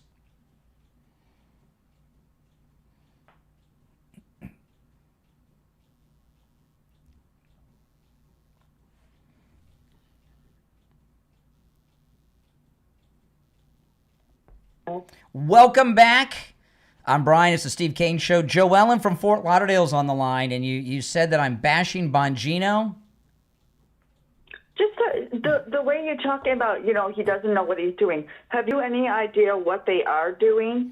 Well, that's the problem. Do you know what they're doing behind? What do you know what they're? Yeah, but do you know what they're doing behind the scenes? Well, I mean, do you think Trump would keep them if he did not think they were doing the job? Bongino did not want to take that position. It wasn't like he wanted to go there. He gave up a lot to be there. Trump came to him. It wasn't him. Okay, now let me just catch people up to speed here. What inspired all this discussion today is at the end of the week, we got officially something we've suspected and has been talked about for years, but we now officially know there are 274 FBI agents among the January 6th crowd. President Trump went to Truth Social and said they were probably agitators and insurrectionists. Kash Patel comes out over the weekend and goes against what the president said and said that they were there. They came after the event started for crowd control. Who believes that? And if that's the case, why did it take them 6 months to do it? So far as we don't know what they're doing behind the scenes, we don't know what we don't know. But I know this, they had nothing to do with the Comey indictment. Trump got that with Lindsey on his own. Okay? So what did he do? He went to Pam and said, or he says, Pam's not doing a good job. We're going to go to this Lindsey. He did. He posted, yes. He posted on Truth Social a couple weeks ago about that. Remember? Nope, I don't remember. I will pull it up. It'll take me a few minutes, but I'll pull it up and share it with you. What did he say about what that Pam wasn't doing? I don't have it queued up right now. I'll pull it up and share it in a few minutes. I got to pull it up. But Trump posted. He sent a private text to Pam Bondi about her inaction, and then he took that text and copied and pasted it and put it on Truth Social. He actually said about her inaction. Yeah. I just pulled it up. This is what it was. I'm going to read it to you. You ready? Okay. Yep. Now this was about a little more than a week ago. It was a text message that President Trump copied and pasted to his Truth Social page. Okay. Here it is. Okay. Yep. Pam. Again, everything until I say I'm done. These are the words of the President of the United States, Donald John Trump. Yeah. Pam, I have reviewed over 30 statements and posts saying that essentially same old story as last time. All talk, no action. Nothing is being done. What about Comey? Adam Shifty Schiff? Letitia? 3 question marks. They're all guilty as hell, but nothing is going to be done. Then we almost put a Democrat-supported U.S. attorney in Virginia with a really bad reputation past. A woke rhino who was never going to do his job.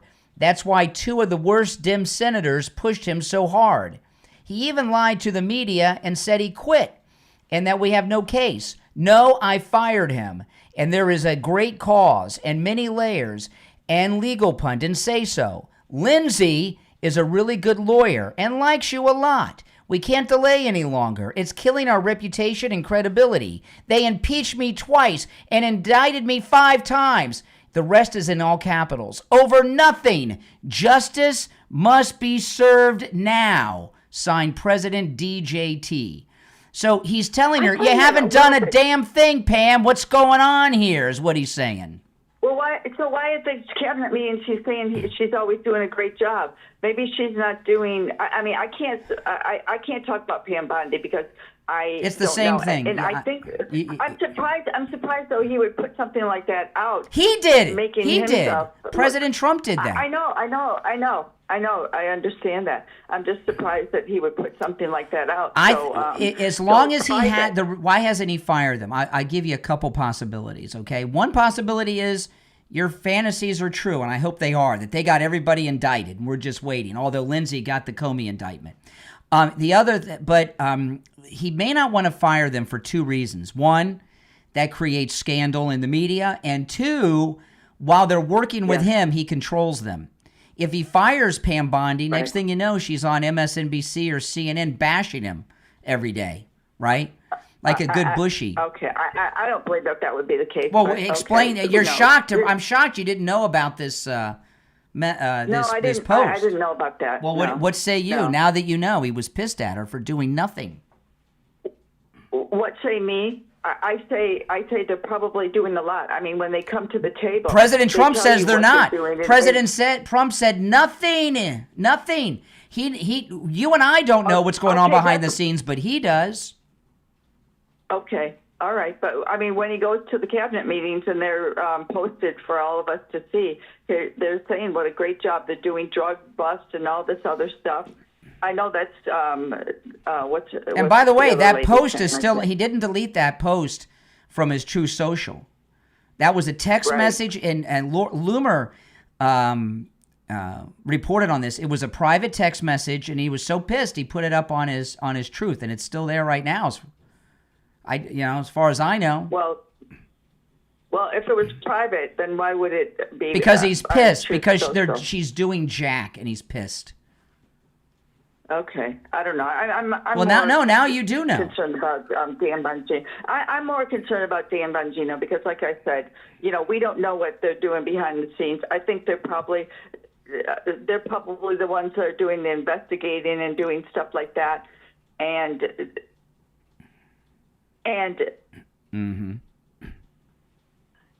Yes. That's what I think. That's what I think. And they're not going to. And they're not just going to. Listen. Let me tell you. Let me tell you something. Unless they have a clad case. Unless they have a clad case, they are not going to be brought because. Joellen, do this. I know you feel kind of blindsided with this, and I like you. Okay, I'm not going to treat you like I treat one of these mouth-breathing idiots. I did not. I admit I did not hear that. So what I want you to do is, I just retweeted the president's message. Read it and then sit on it. Call me back tomorrow or the next day or something. Okay. I don't need to have it retweeted. I believe what you said. Well, I just wanted to. I just process. I wasn't aware of it. I just want you to have time to process it because now you're caught off guard. You're being a little feel a little defensive, and I get it. January 6th, the 274 people. Yeah, I don't believe that they were there for. But what were they doing? That's the thing. Well, that's what I want to know. Did they break the window at the front door? Were they leading the charge and hurting people through? I don't know, but I know that Cash's story is BS. Called in to do crowd control after. Come on. That's what I was waiting for when they said 274 guys. And I said, okay, but what were they doing there? What was their purpose? And by the way, I don't question that there's a document that Cash says they were doing crowd control, but that document's a forgery. Right. It's a fraudulent document. Come on. Well, there was a clip there where they had the policeman bashing the window himself. Mm-hmm. I don't know if it was a policeman, and we saw it, and then sort of dragging these people in. I forget who posted that. Yeah. One of these podcasters. Anyway. All right. Anyways, it just hurts my heart when I think about. Bongino, listen, I've been a fan of Dan Bongino's too, but he's come on. I mean, if I were in Dan Bongino, why wasn't Dan Bongino taking at any of these press events for these high-profile cases and Cash? I mean, it's just. Well, maybe there's a reason for that. Maybe they're staying low key and really getting down and dirty. But I'm hoping that's why. So okay, let's see what happens. All I want action too. Okay, all right. Take care. Yeah. I took the first break of the hour late, so I got to get us back on schedule. So if you're on hold, stand by. I'm Brian. It's the Steve Kane Show. We'll be right back.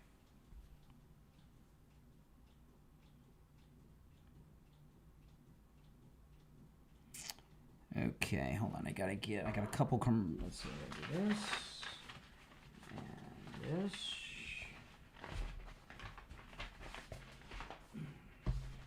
Okay. All right. right. Now, guys, listen, it's very important for you guys to go to mypillow.com and use our promo code Kane at checkout and let Mike Lindell know that his support of the expansion of the program is working out good for him. So go to mypillow.com, use my promo code Kane at checkout for huge savings going on right now. I'm excited to announce that we're having our biggest 3-in-1 sale ever with a limited edition product, a back-in-stock special, and a closeout deal you won't find anywhere else. So go to mypillow.com or call the number on your screen. Use your promo code to get our MyPillow bed sheets, only $29.88. Any color, any style, any size, even kings, regular $119.98, only $29.88. Once they're gone for good.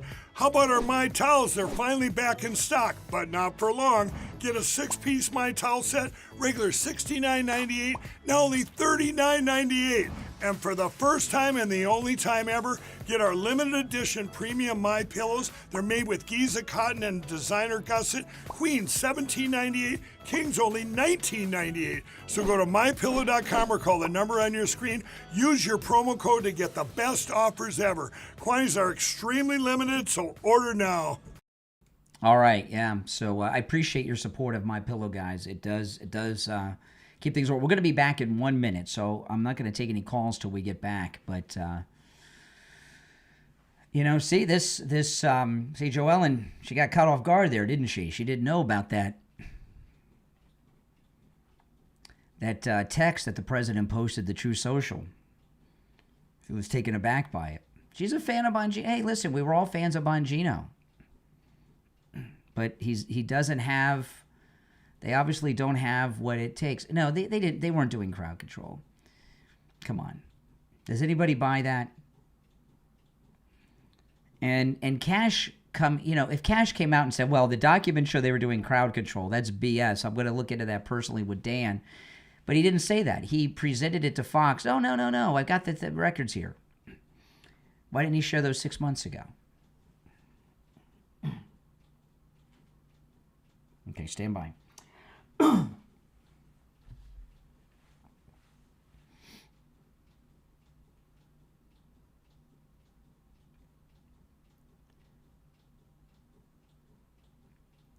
All right, we are back on this Monday morning. All right, can you believe October's almost here? It's the Steve Kane Show, Florida's longest-running radio show. Before I go back to the calls, Steve's not here today. He's off today, so I'm throwing this out, and I'm putting something together for Steve. I don't want to say what it is because I don't want to spoil a surprise I'm working on, and I really don't even like to spoil it this much because I don't want Steve to know I'm working on something. But I'm working on something for Steve Kane, and it's he doesn't know what it is, and unless he's listening right now, he doesn't even know I'm working on something. I have been gathering a lot of information about Steve's broadcast history, and what I'm looking for is anyone out there who has anything from Steve's Orlando radio days. If you have a screenshot of something from a Facebook group or something from Steve's radio show back in 1977, if you could get that to me, I would appreciate it. You can email me. If you go to my website, briancraigshow.com, if you go to my website, you can email me directly and personally at briancraigshow.com, and I'm looking for anything you have. It could be an ad from the radio station back then, from the newspaper. It could be a memo. It could be a website or Facebook group. I'm putting together something for Steve, and when I'm done, I will reveal it to you. I just don't want to spoil the surprise now. But I have a lot of stuff on Steve, and I'm looking for a little bit more from the Orlando days. So if you have anything, get it to me. And I know somebody out there does, or multiple people. All right, let's go to the phones. You're on the air. What's your name? Where are you calling from? Good morning, Brian. It's JJ from Mass. Hey, JJ, what's up? Well, just listening to the conversation, and this FBI story, and Pam, Dan, and Cash. Oh. When a story like that comes out, I was very happy to see it, but there are just so many different. Listen, the FBI right now is more effective than it ever has been before. The stats are there. Nobody knows the stats. And I don't look at Cash and Dan. They're not political climbers.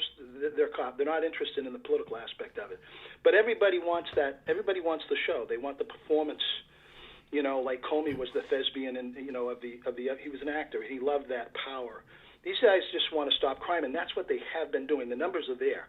It's phenomenal what they do. Yeah, the regular crime. But nobody knows. The regular criminals. Well, regular crime is beyond important. That's the crime. Yeah, but I get it, but they didn't have anything to do with the Comey Remember indictment. Your story earlier, Brian? Remember your story earlier about The Rock? Yeah. Against the and the forest fire? Yeah. Is it more important for these guys to go after the people that are going to kill somebody, or is it more important to go after them for the political payback? We're going to get them anyway. In the immediacy today, it's more important to get the guy with the rock. But if we don't get these, listen, if we don't get these lawfare people, we'll lose our country.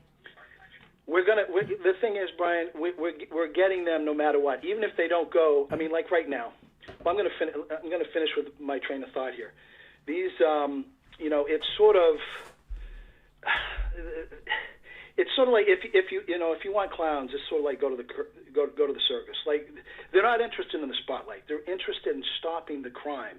And yes, call me. The thing is, Brian, when we get a story like this, and I love that story, and I love that we got this story about these FBI agents. But maybe we were just given that story because they know we want it to be true.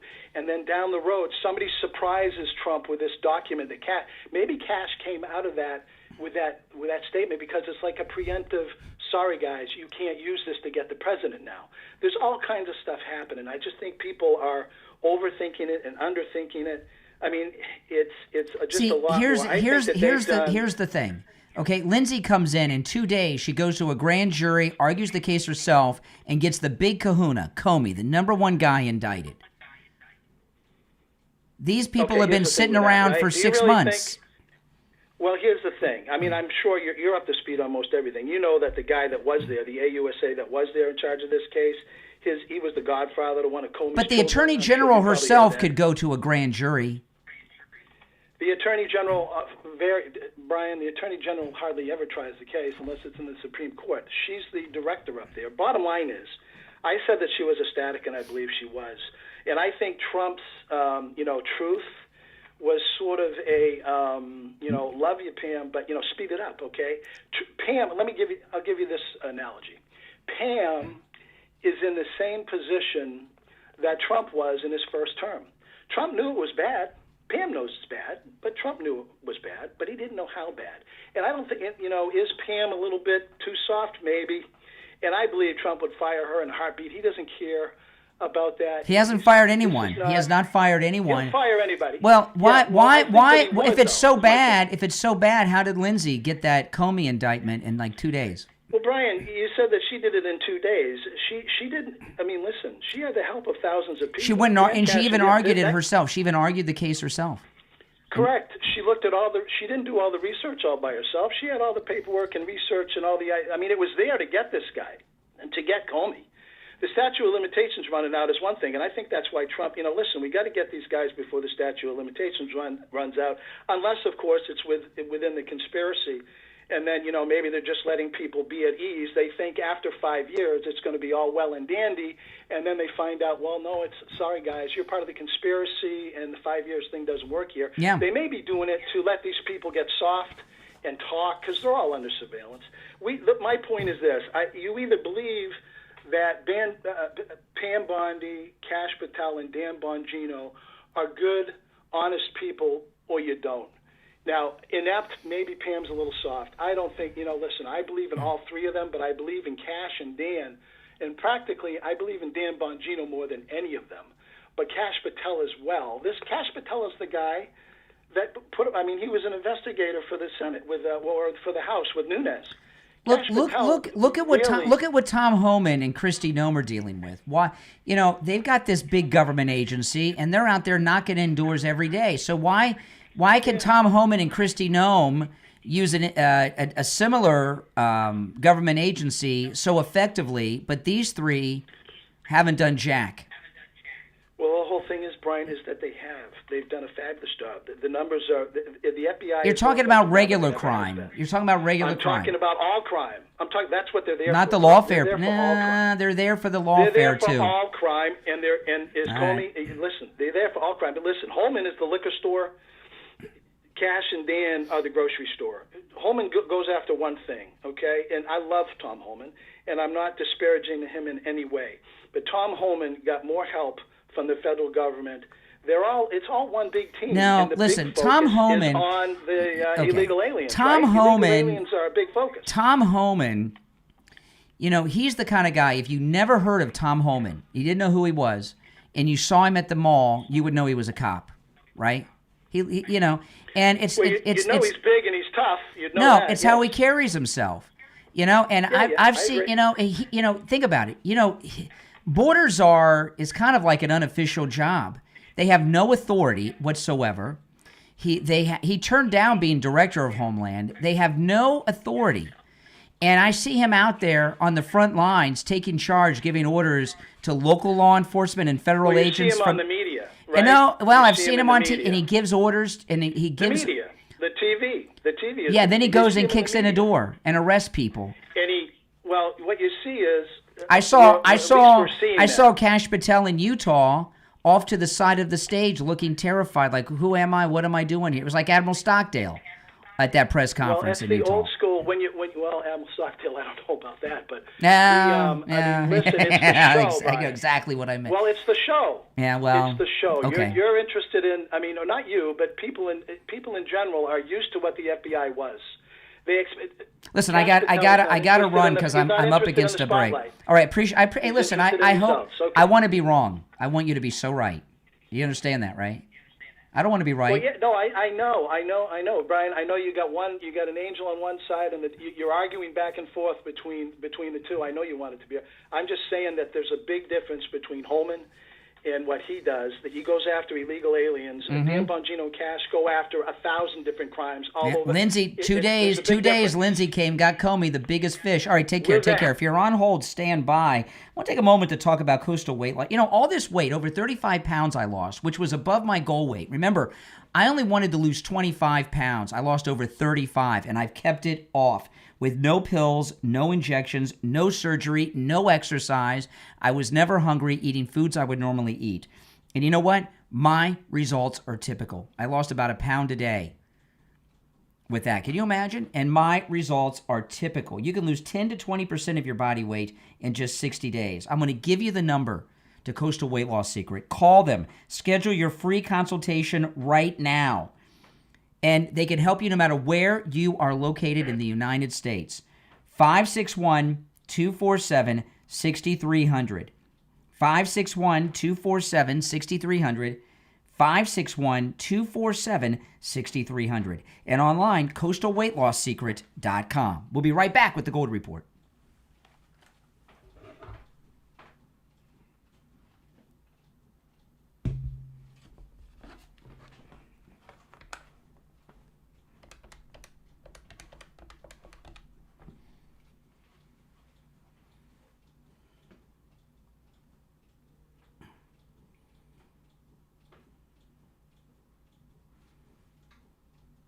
Hey there, wait, hold on.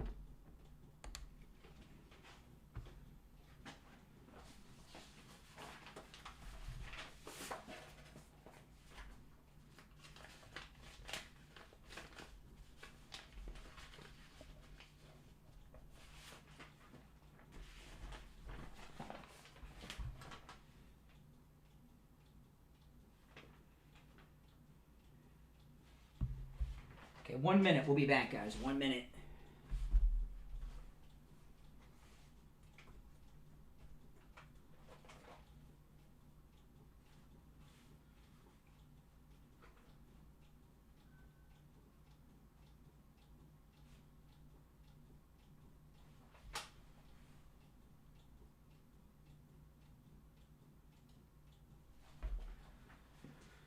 Okay.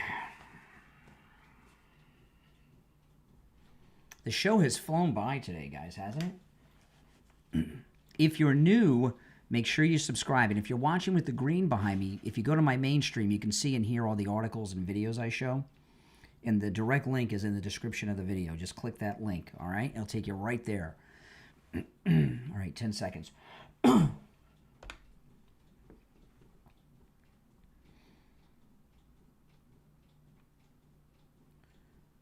All right, we are back. I'm Brian. You're listening to The Steve Kane Show. It's time to check in with William Youngerman from the offices of William Youngerman Incorporated with our first look at gold and the other precious metals for the week. William Youngerman, how the metals looking? The metal's still in a very bullish uptrend market that is unstoppable from what we can see so far. Gold Friday closing at $3,758.70, which was up $10.50 after trading in a range of $3,733 all the way up to $3,785. Silver closed up 88 cents on Friday, closing out the week at $45.99 the ounce, while platinum gained $52 at $1,575, and palladium closed up $19 at $12.48. Well, the rally continues big time this morning as gold traded in a range of $3,756 all the way up to $3,832 this morning so far. Wow. Right now, gold's at $3,816. Wow. $3,816 on gold. That's up $57.30. Silver up another 71 cents at $46.70 the ounce. Silver got up to $47.20 so far this morning, and gold got up to $3,832. Platinum up $15 right now at $1,590. Saw a high of $1,633 so far this morning. And palladium up $2 at $1,250. Again, a high of $1,322 earlier this morning. So the metals are doing very well, and it's still the place to have your money. Yeah, I mean, this is amazing. Somebody just told me off the air they're bringing a load of coins to William Youngerman's today. You know, you sell the metals, but you also buy them, and the look on people's faces when you give them the value of their coins or their old broken jewelry must be like they felt like they won the lottery these days, William Youngerman. Yeah, it's absolutely amazing. They bring in little pieces of hollow jewelry, gold jewelry, and they're absolutely stunned by how much that little light earring or bracelet brought. So yeah, yep, that's true. Yeah, you've got a lot of value sitting in some of those drawers at home that you don't wear anymore. That's right. So start looking through your jewelry boxes, guys, for that old broken jewelry. And did you say hollow? Yeah, some of the hollow gold really mounts up, and Really? I think it's nothing, but it really amounts to quite a bit. Yeah. Listen, William Youngerman opens up at 10 a.m. Give him a call, toll free, 1-800-327-5010, 1-800-327-5010. His address is 150 East Palmetto Park Road in Boca on the first floor of the Bank of America building, just east of US 1 Federal Highway on the south side of Palmetto Park Road. And you can find both his website and phone number on his, you can find both his phone number and address on his website. I'm so excited thinking about how much hollow gold jewelry's worth. I can't think straight. You can find his phone number and address on his website, WilliamYoungerman.com. That's WilliamYoungerman.com. All right, William Youngerman, we'll talk tomorrow. Okay, have a great day. All right, take care. All right, let's go back to the phones. You're on the air. What's your name? Where are you calling from? Hey, Brian, it's Greg. Hey, Greg. Hey, listen, this constant bashing of Pam Bondi. Let me ask this question. Do you know what they indicted Comey for, what the main charge was? The line to Congress, wasn't it? Wasn't it line to Congress? No. Incorrect. What was it? You don't even know the facts about the case. I don't care. It's that he put... You don't care what the facts of the case are? Well, no, I don't care. As long as they got an indictment, I'm happy. No, I could care less. As long as he's got an indictment that's punishable by jail. And what happened?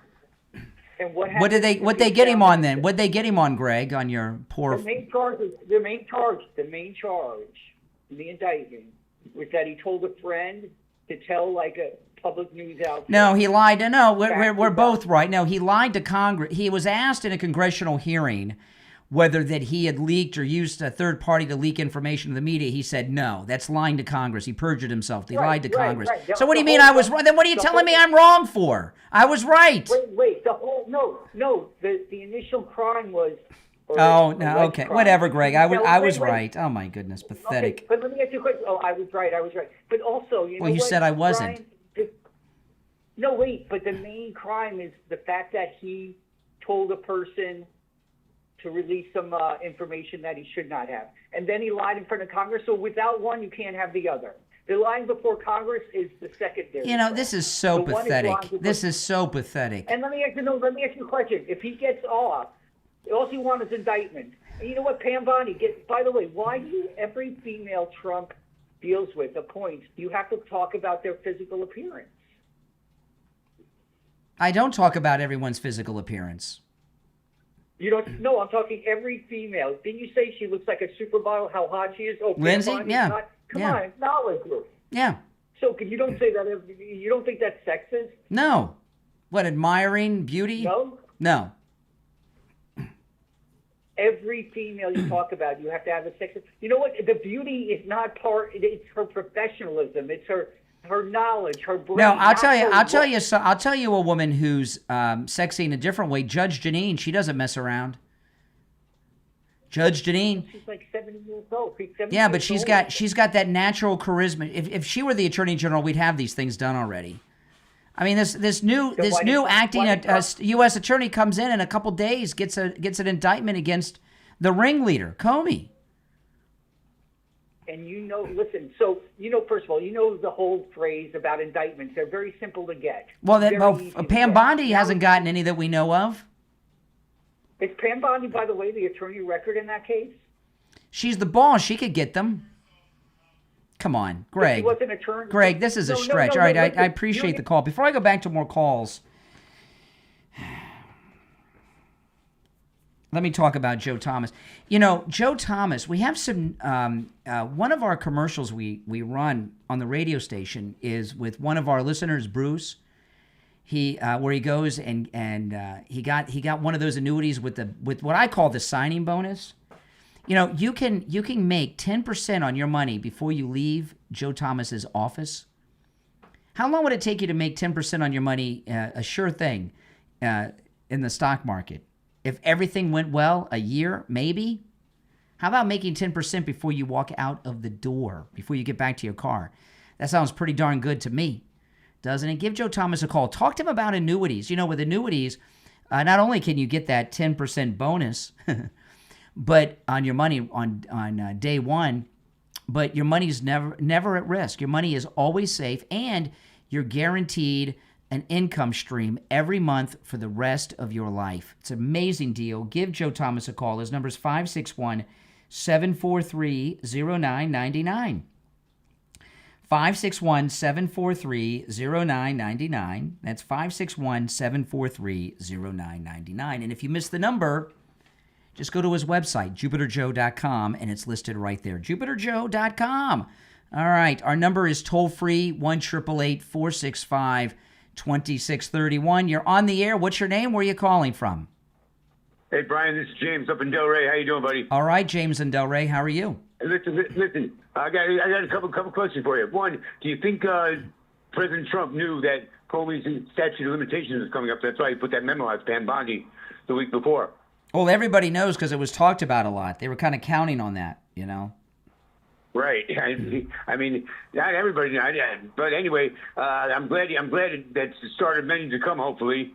Also, did you see anything about the possibility there's a conspiracy about the thing in Kirk's shirt that was the explosive device, like the pagers? You know, you're the second caller to mention that. No, somebody called me earlier. There's somebody spreading some rumor online that there was an explosive device on Charlie Kirk's microphone, like the Israeli pagers.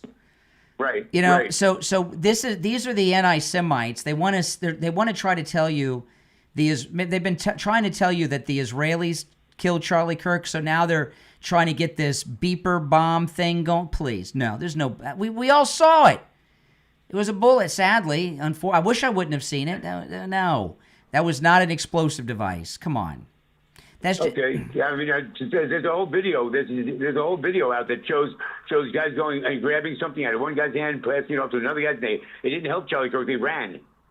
well, that tends to happen when people get shot. People run when bullets start flying, unless it's Trump. No, these guys were on the stage at Charlie Kirk's No, don't side, you understand? Listen, they passed something off. we know what Israel did with those beeper bombs. It was with the terrorists, right? Right. So there's a group of people that have been trying to blame Israel for the assassination. Now they've come up with this beeper bomb story with the bomb in his microphone. It's nonsense.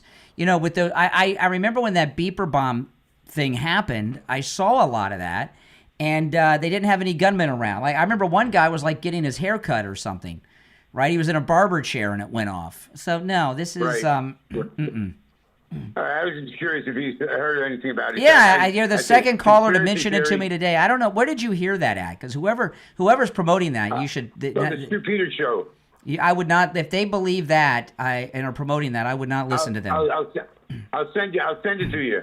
I'll text it to you. Just send me the name. I'm not going to click any links that anybody's. All right, I appreciate the call. That's just more their anti-Semitic BS that a lot of these people are pushing. You're on the air. What's your name? Where are you calling from? Bob, Texas. Hey, Texas. What's on your mind? Oh, nothing. I'm just thinking of how much the right keeps on denying science and studies and things like that. Denying and what? What are we denying? Well, the Department of Justice came out with a study saying that 86% of all violent attacks come from the right. Really? Where are the right? Tell me of 86. Tell me where these right-wing attacks that they're citing in that study are. Where'd they happen? Can you tell me about them? In the United States? Yeah, tell me about the specifics so I can look them up. Well, you can just Google it. No. You said 80% of violence is coming from the right. 86%. 86%. Then yes. Tell me what happened. Tell me where they are so I can look them up. I'll read them on the air. No. Tell me the examples of the Republican violence so I can look it up. I'll read them right now on the show. I'll Google them right now. Tell me which ones. Dylan Roof. Who? Dylan Roof. He shot President Trump. That's not MAGA. That's not right-wing guy. Yeah. Oh, okay. He shot President Trump, who's the Republican president. No, I'm sorry. No, I asked for an example of the Republican violence. Are you going to hang up on me? No. And try to No. We're almost. Hold on. No. I'm not going to hang up on you. I'm not going to hang up on you. Okay. Let me finish explaining myself. The thing is, most of these attacks are religiously motivated, and they're also racially. Well, no, you said they're right-wing attacks by Republicans. So give me, and we've only got a few seconds of the show left. So give me one that I can look up. Dylan Roof shot the Republican president. That's not right-wing violence. That's crazy talk. No. He shot up a church, a black church. Oh, so Dylan Roof? Oh, Dylan Roof. Oh, I thought you said Ralph. Dylan Roof, that was his his primary target was the local university. There were police officers there with guns. So he was afraid. So then he went to the church and shot up the church. That was not a right-wing attack. That was just a crazy guy that wanted to shoot people. All right, hold on 1 second. Hold on 1 second. We're out of time. We'll see you tomorrow, 6 a.m. All right, we're clear. Okay, the radio show's over, but I'm going to continue. Okay, the radio show was ending, so I had to end. I thought you said Ralph. Okay, Roof, his primary target was the university. If you go back, I remember this, and he went to the university. He was going to shoot up the university, the college, and there were armed campus police at the gate. So he went to the church because he didn't want anybody to shoot back. So that was not the church was not even on his target list. Same thing goes with the guy that shot up the gay nightclub in Orlando. He went to Disney World. The full-face shooter? The full-face shooter? Yeah, that was not his target. Prior to that, he went to Walt Disney World, Disney Springs. He was going to shoot up Disney Springs. There was a concert at the House of Blues there, and they had a heavy police presence. And since there were cops there, he didn't do it. So then he went to the nightclub. No. You know I don't believe you, right? Look, everything I said, look it up. I don't care if you believe me or not. What I told you is all true. Yeah, I was on the air following these stories when they happened. The Walmart shooter. What about the Walmart shooter here in Texas? He wanted to shoot up a whole bunch of people because they were. Hold on, let me answer these phones. I don't know about the Walmart shooter, but let me tell you, there's a difference. See, what we're talking about with Charlie Kirk and the ICE shooting in Dallas last week, you're naming random acts of violence. These are politically motivated events. Charlie Kirk was a political assassination. The ICE facility was a political event too. You're taking random acts of violence and trying to make a comparison. When Obama was president, remember all that hate that happened with Obama? No. All these shooters, all these bedroom shooters? No. It was all about race. Like who? They even denied, he wasn't even Who? They even denied he was an American citizen. Who? They even denied he was an American citizen. I mean, how long did that conspiracy go? I don't know what you're. I don't know why you're getting into that. The birth certificate question about. Excuse me. You're trying to pivot, sir. Excuse me. The birth certificate question about Barack Obama was not started by Republicans. Do you know who first asked that question and brought it up? First person, bring up Obama's birth certificate. Who was? Do you know who the first person was to bring that up? Now you're probably Trump. No. Nope. Some racist right winger. Racist maybe, but not right winger. No. Hillary Clinton, when she was running in the Democrat primary against Senator Barack Obama in the 2008 presidential race, Hillary Clinton and her campaign were the ones that brought up, where's his birth certificate? Hillary Clinton started that. Hey, what about that Walmart? No. We're not talking about the Walmart. No. You brought up the birth certificate. Yep. No. You're not going to run off to 12 different things. It wasn't Trump. It wasn't a right winger. It was Hillary Clinton that brought up the birth certificate. All right. Appreciate the call. Yeah. I mean, no. Hillary Clinton brought that up. You know, what you heard, with this study, a lot of these things, this study is nonsense. Okay. They contribute a lot of things to right wing that are not. Okay, Dylan Roof, I explained that one. The nightclub shooter, I explained that one. What about the Fort Hood shooter? Where did they put him on that? If you remember the Fort Hood shooting, when that first happened, remember that? Nadal Hassan, he was an Army major, he shot up Fort Hood. That Obama was president, and there was a big controversy with that. You remember this? The Department of Homeland Security, Obama's Department of Homeland Security, had recorded the Fort Hood shooting as workplace violence. Remember that? Not terrorism, because they didn't want to have an act of terrorism on the books when Obama was president. They got busted on it. So what I'm telling you is Democrats alter the records and the statistics. What you're finding with this thing, 80% are right wing. It's like the crime stats that were manipulated in D.C. and these other cities. They manipulate the stats or just make them up. Like I remember Bill Clinton got caught doing this. Sandy Berger. Remember, he went to the National Archives after 9/11 because he had a security clearance, and he stole documents from the National Archives that were the only documents about Clinton's knowledge and actions with bin Laden. They were trying to change the historical record. So this study that the Justice Department took down, that they keep talking about, like the Fort Hood shooting, is filled with a bunch of fairy tales and make-believe, okay? But also because of that, they're doing this equivalency between everyday sicko criminals and political assassinations and political actions, right? And they're two totally different things. But if you were to go through like I did with this caller that I just had, these different incidents, you would find that it's going to fall apart real quick. They have some percentages they like to talk about, but when you get down to the details of these incidents, are they really right-wing people? Look, they tell us. Their whole definition of what a right-winger is out of whack. They tell us that like the skinheads and stuff are right-wing, right? Oh, there's right-wingers in the, so no.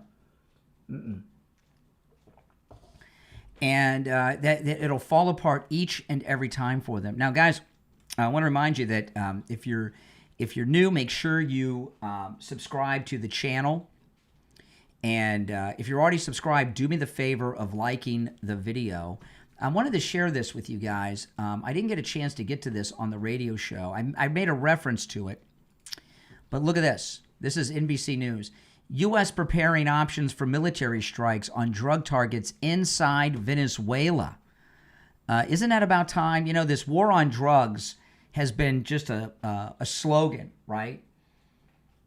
And now they're actually doing it. Look at this. U.S. military officials are drawing up options to target drug traffickers inside Venezuela and strikes within that country's borders. And these attacks could begin in a matter of weeks, 4 sources have told NBC News. And, you know, what I'm wondering is this got something to do with Pete Hegseth bringing all the generals and admirals to Washington, our military commanders. Now, President Trump said over the weekend he's going to be at this meeting. It's no big deal. And I'm wondering, are we seeing a change in our global military mission, right? We have our military forces spread out all over the world, but here in our own hemisphere, which is North and South America, what are we doing, right? Nothing. And we've seen them take out the drug boats. We see this. They've been the Marines have been doing training in Puerto Rico. It's been reported the last couple of weeks, planning for this exact thing that NBC is reporting. And I'm wondering, are they bringing the generals and the admirals all of the commanders from around the world, because the mission of the United States military is completely changing to take care of problems we have at home. And I got to tell you that we'll find out soon. But out of everything, that seems to make the most sense to me. What do you guys think? You know, I mean, these drug cartels, they've been talking about the war on drugs forever. And the only other time there was action taken is when Bush 1 invaded Panama and got Noriega. And that was part of the war on drugs because he was drug trafficking, right? You know, there's probably more involved in it too, but he was drug trafficking Noriega. And that was a long time ago, right? Early, you know, that was in the 80s. Late, was that, when did we go into, was that like 89 we went into Panama? 89-ish? Seems to me 89 popped in my head when I just said it. So, you know, first answer is usually right when you're doing that multiple choice, right? But this is some serious action. And I can't believe that it's just for nothing that they're bringing all the generals and admirals worldwide to Washington. Maybe it is. Maybe President Trump and Pete Hegseth just want a photo in front of our newly renamed War Department. Who knows? But there's definitely a change in military priorities. 1990 was Panama. I was close. There's definitely a change in our priorities when you look at what they're using and training the military for right now. And it's about time, because the biggest threat to us is not Russia or even China. I mean, they're threats to other countries, but our biggest threat is the cartels. All right, listen, guys, thanks for tuning in. My name's Brian Craig. This is where MAGA comes to talk. Make sure you subscribe. And if you're already subscribed, please do me the favor of liking the video and sharing on your social media if you don't mind. If you could bring some of your friends to the channel, that'd be great. All right, I'll see you next time. Thanks for tuning in. Take care.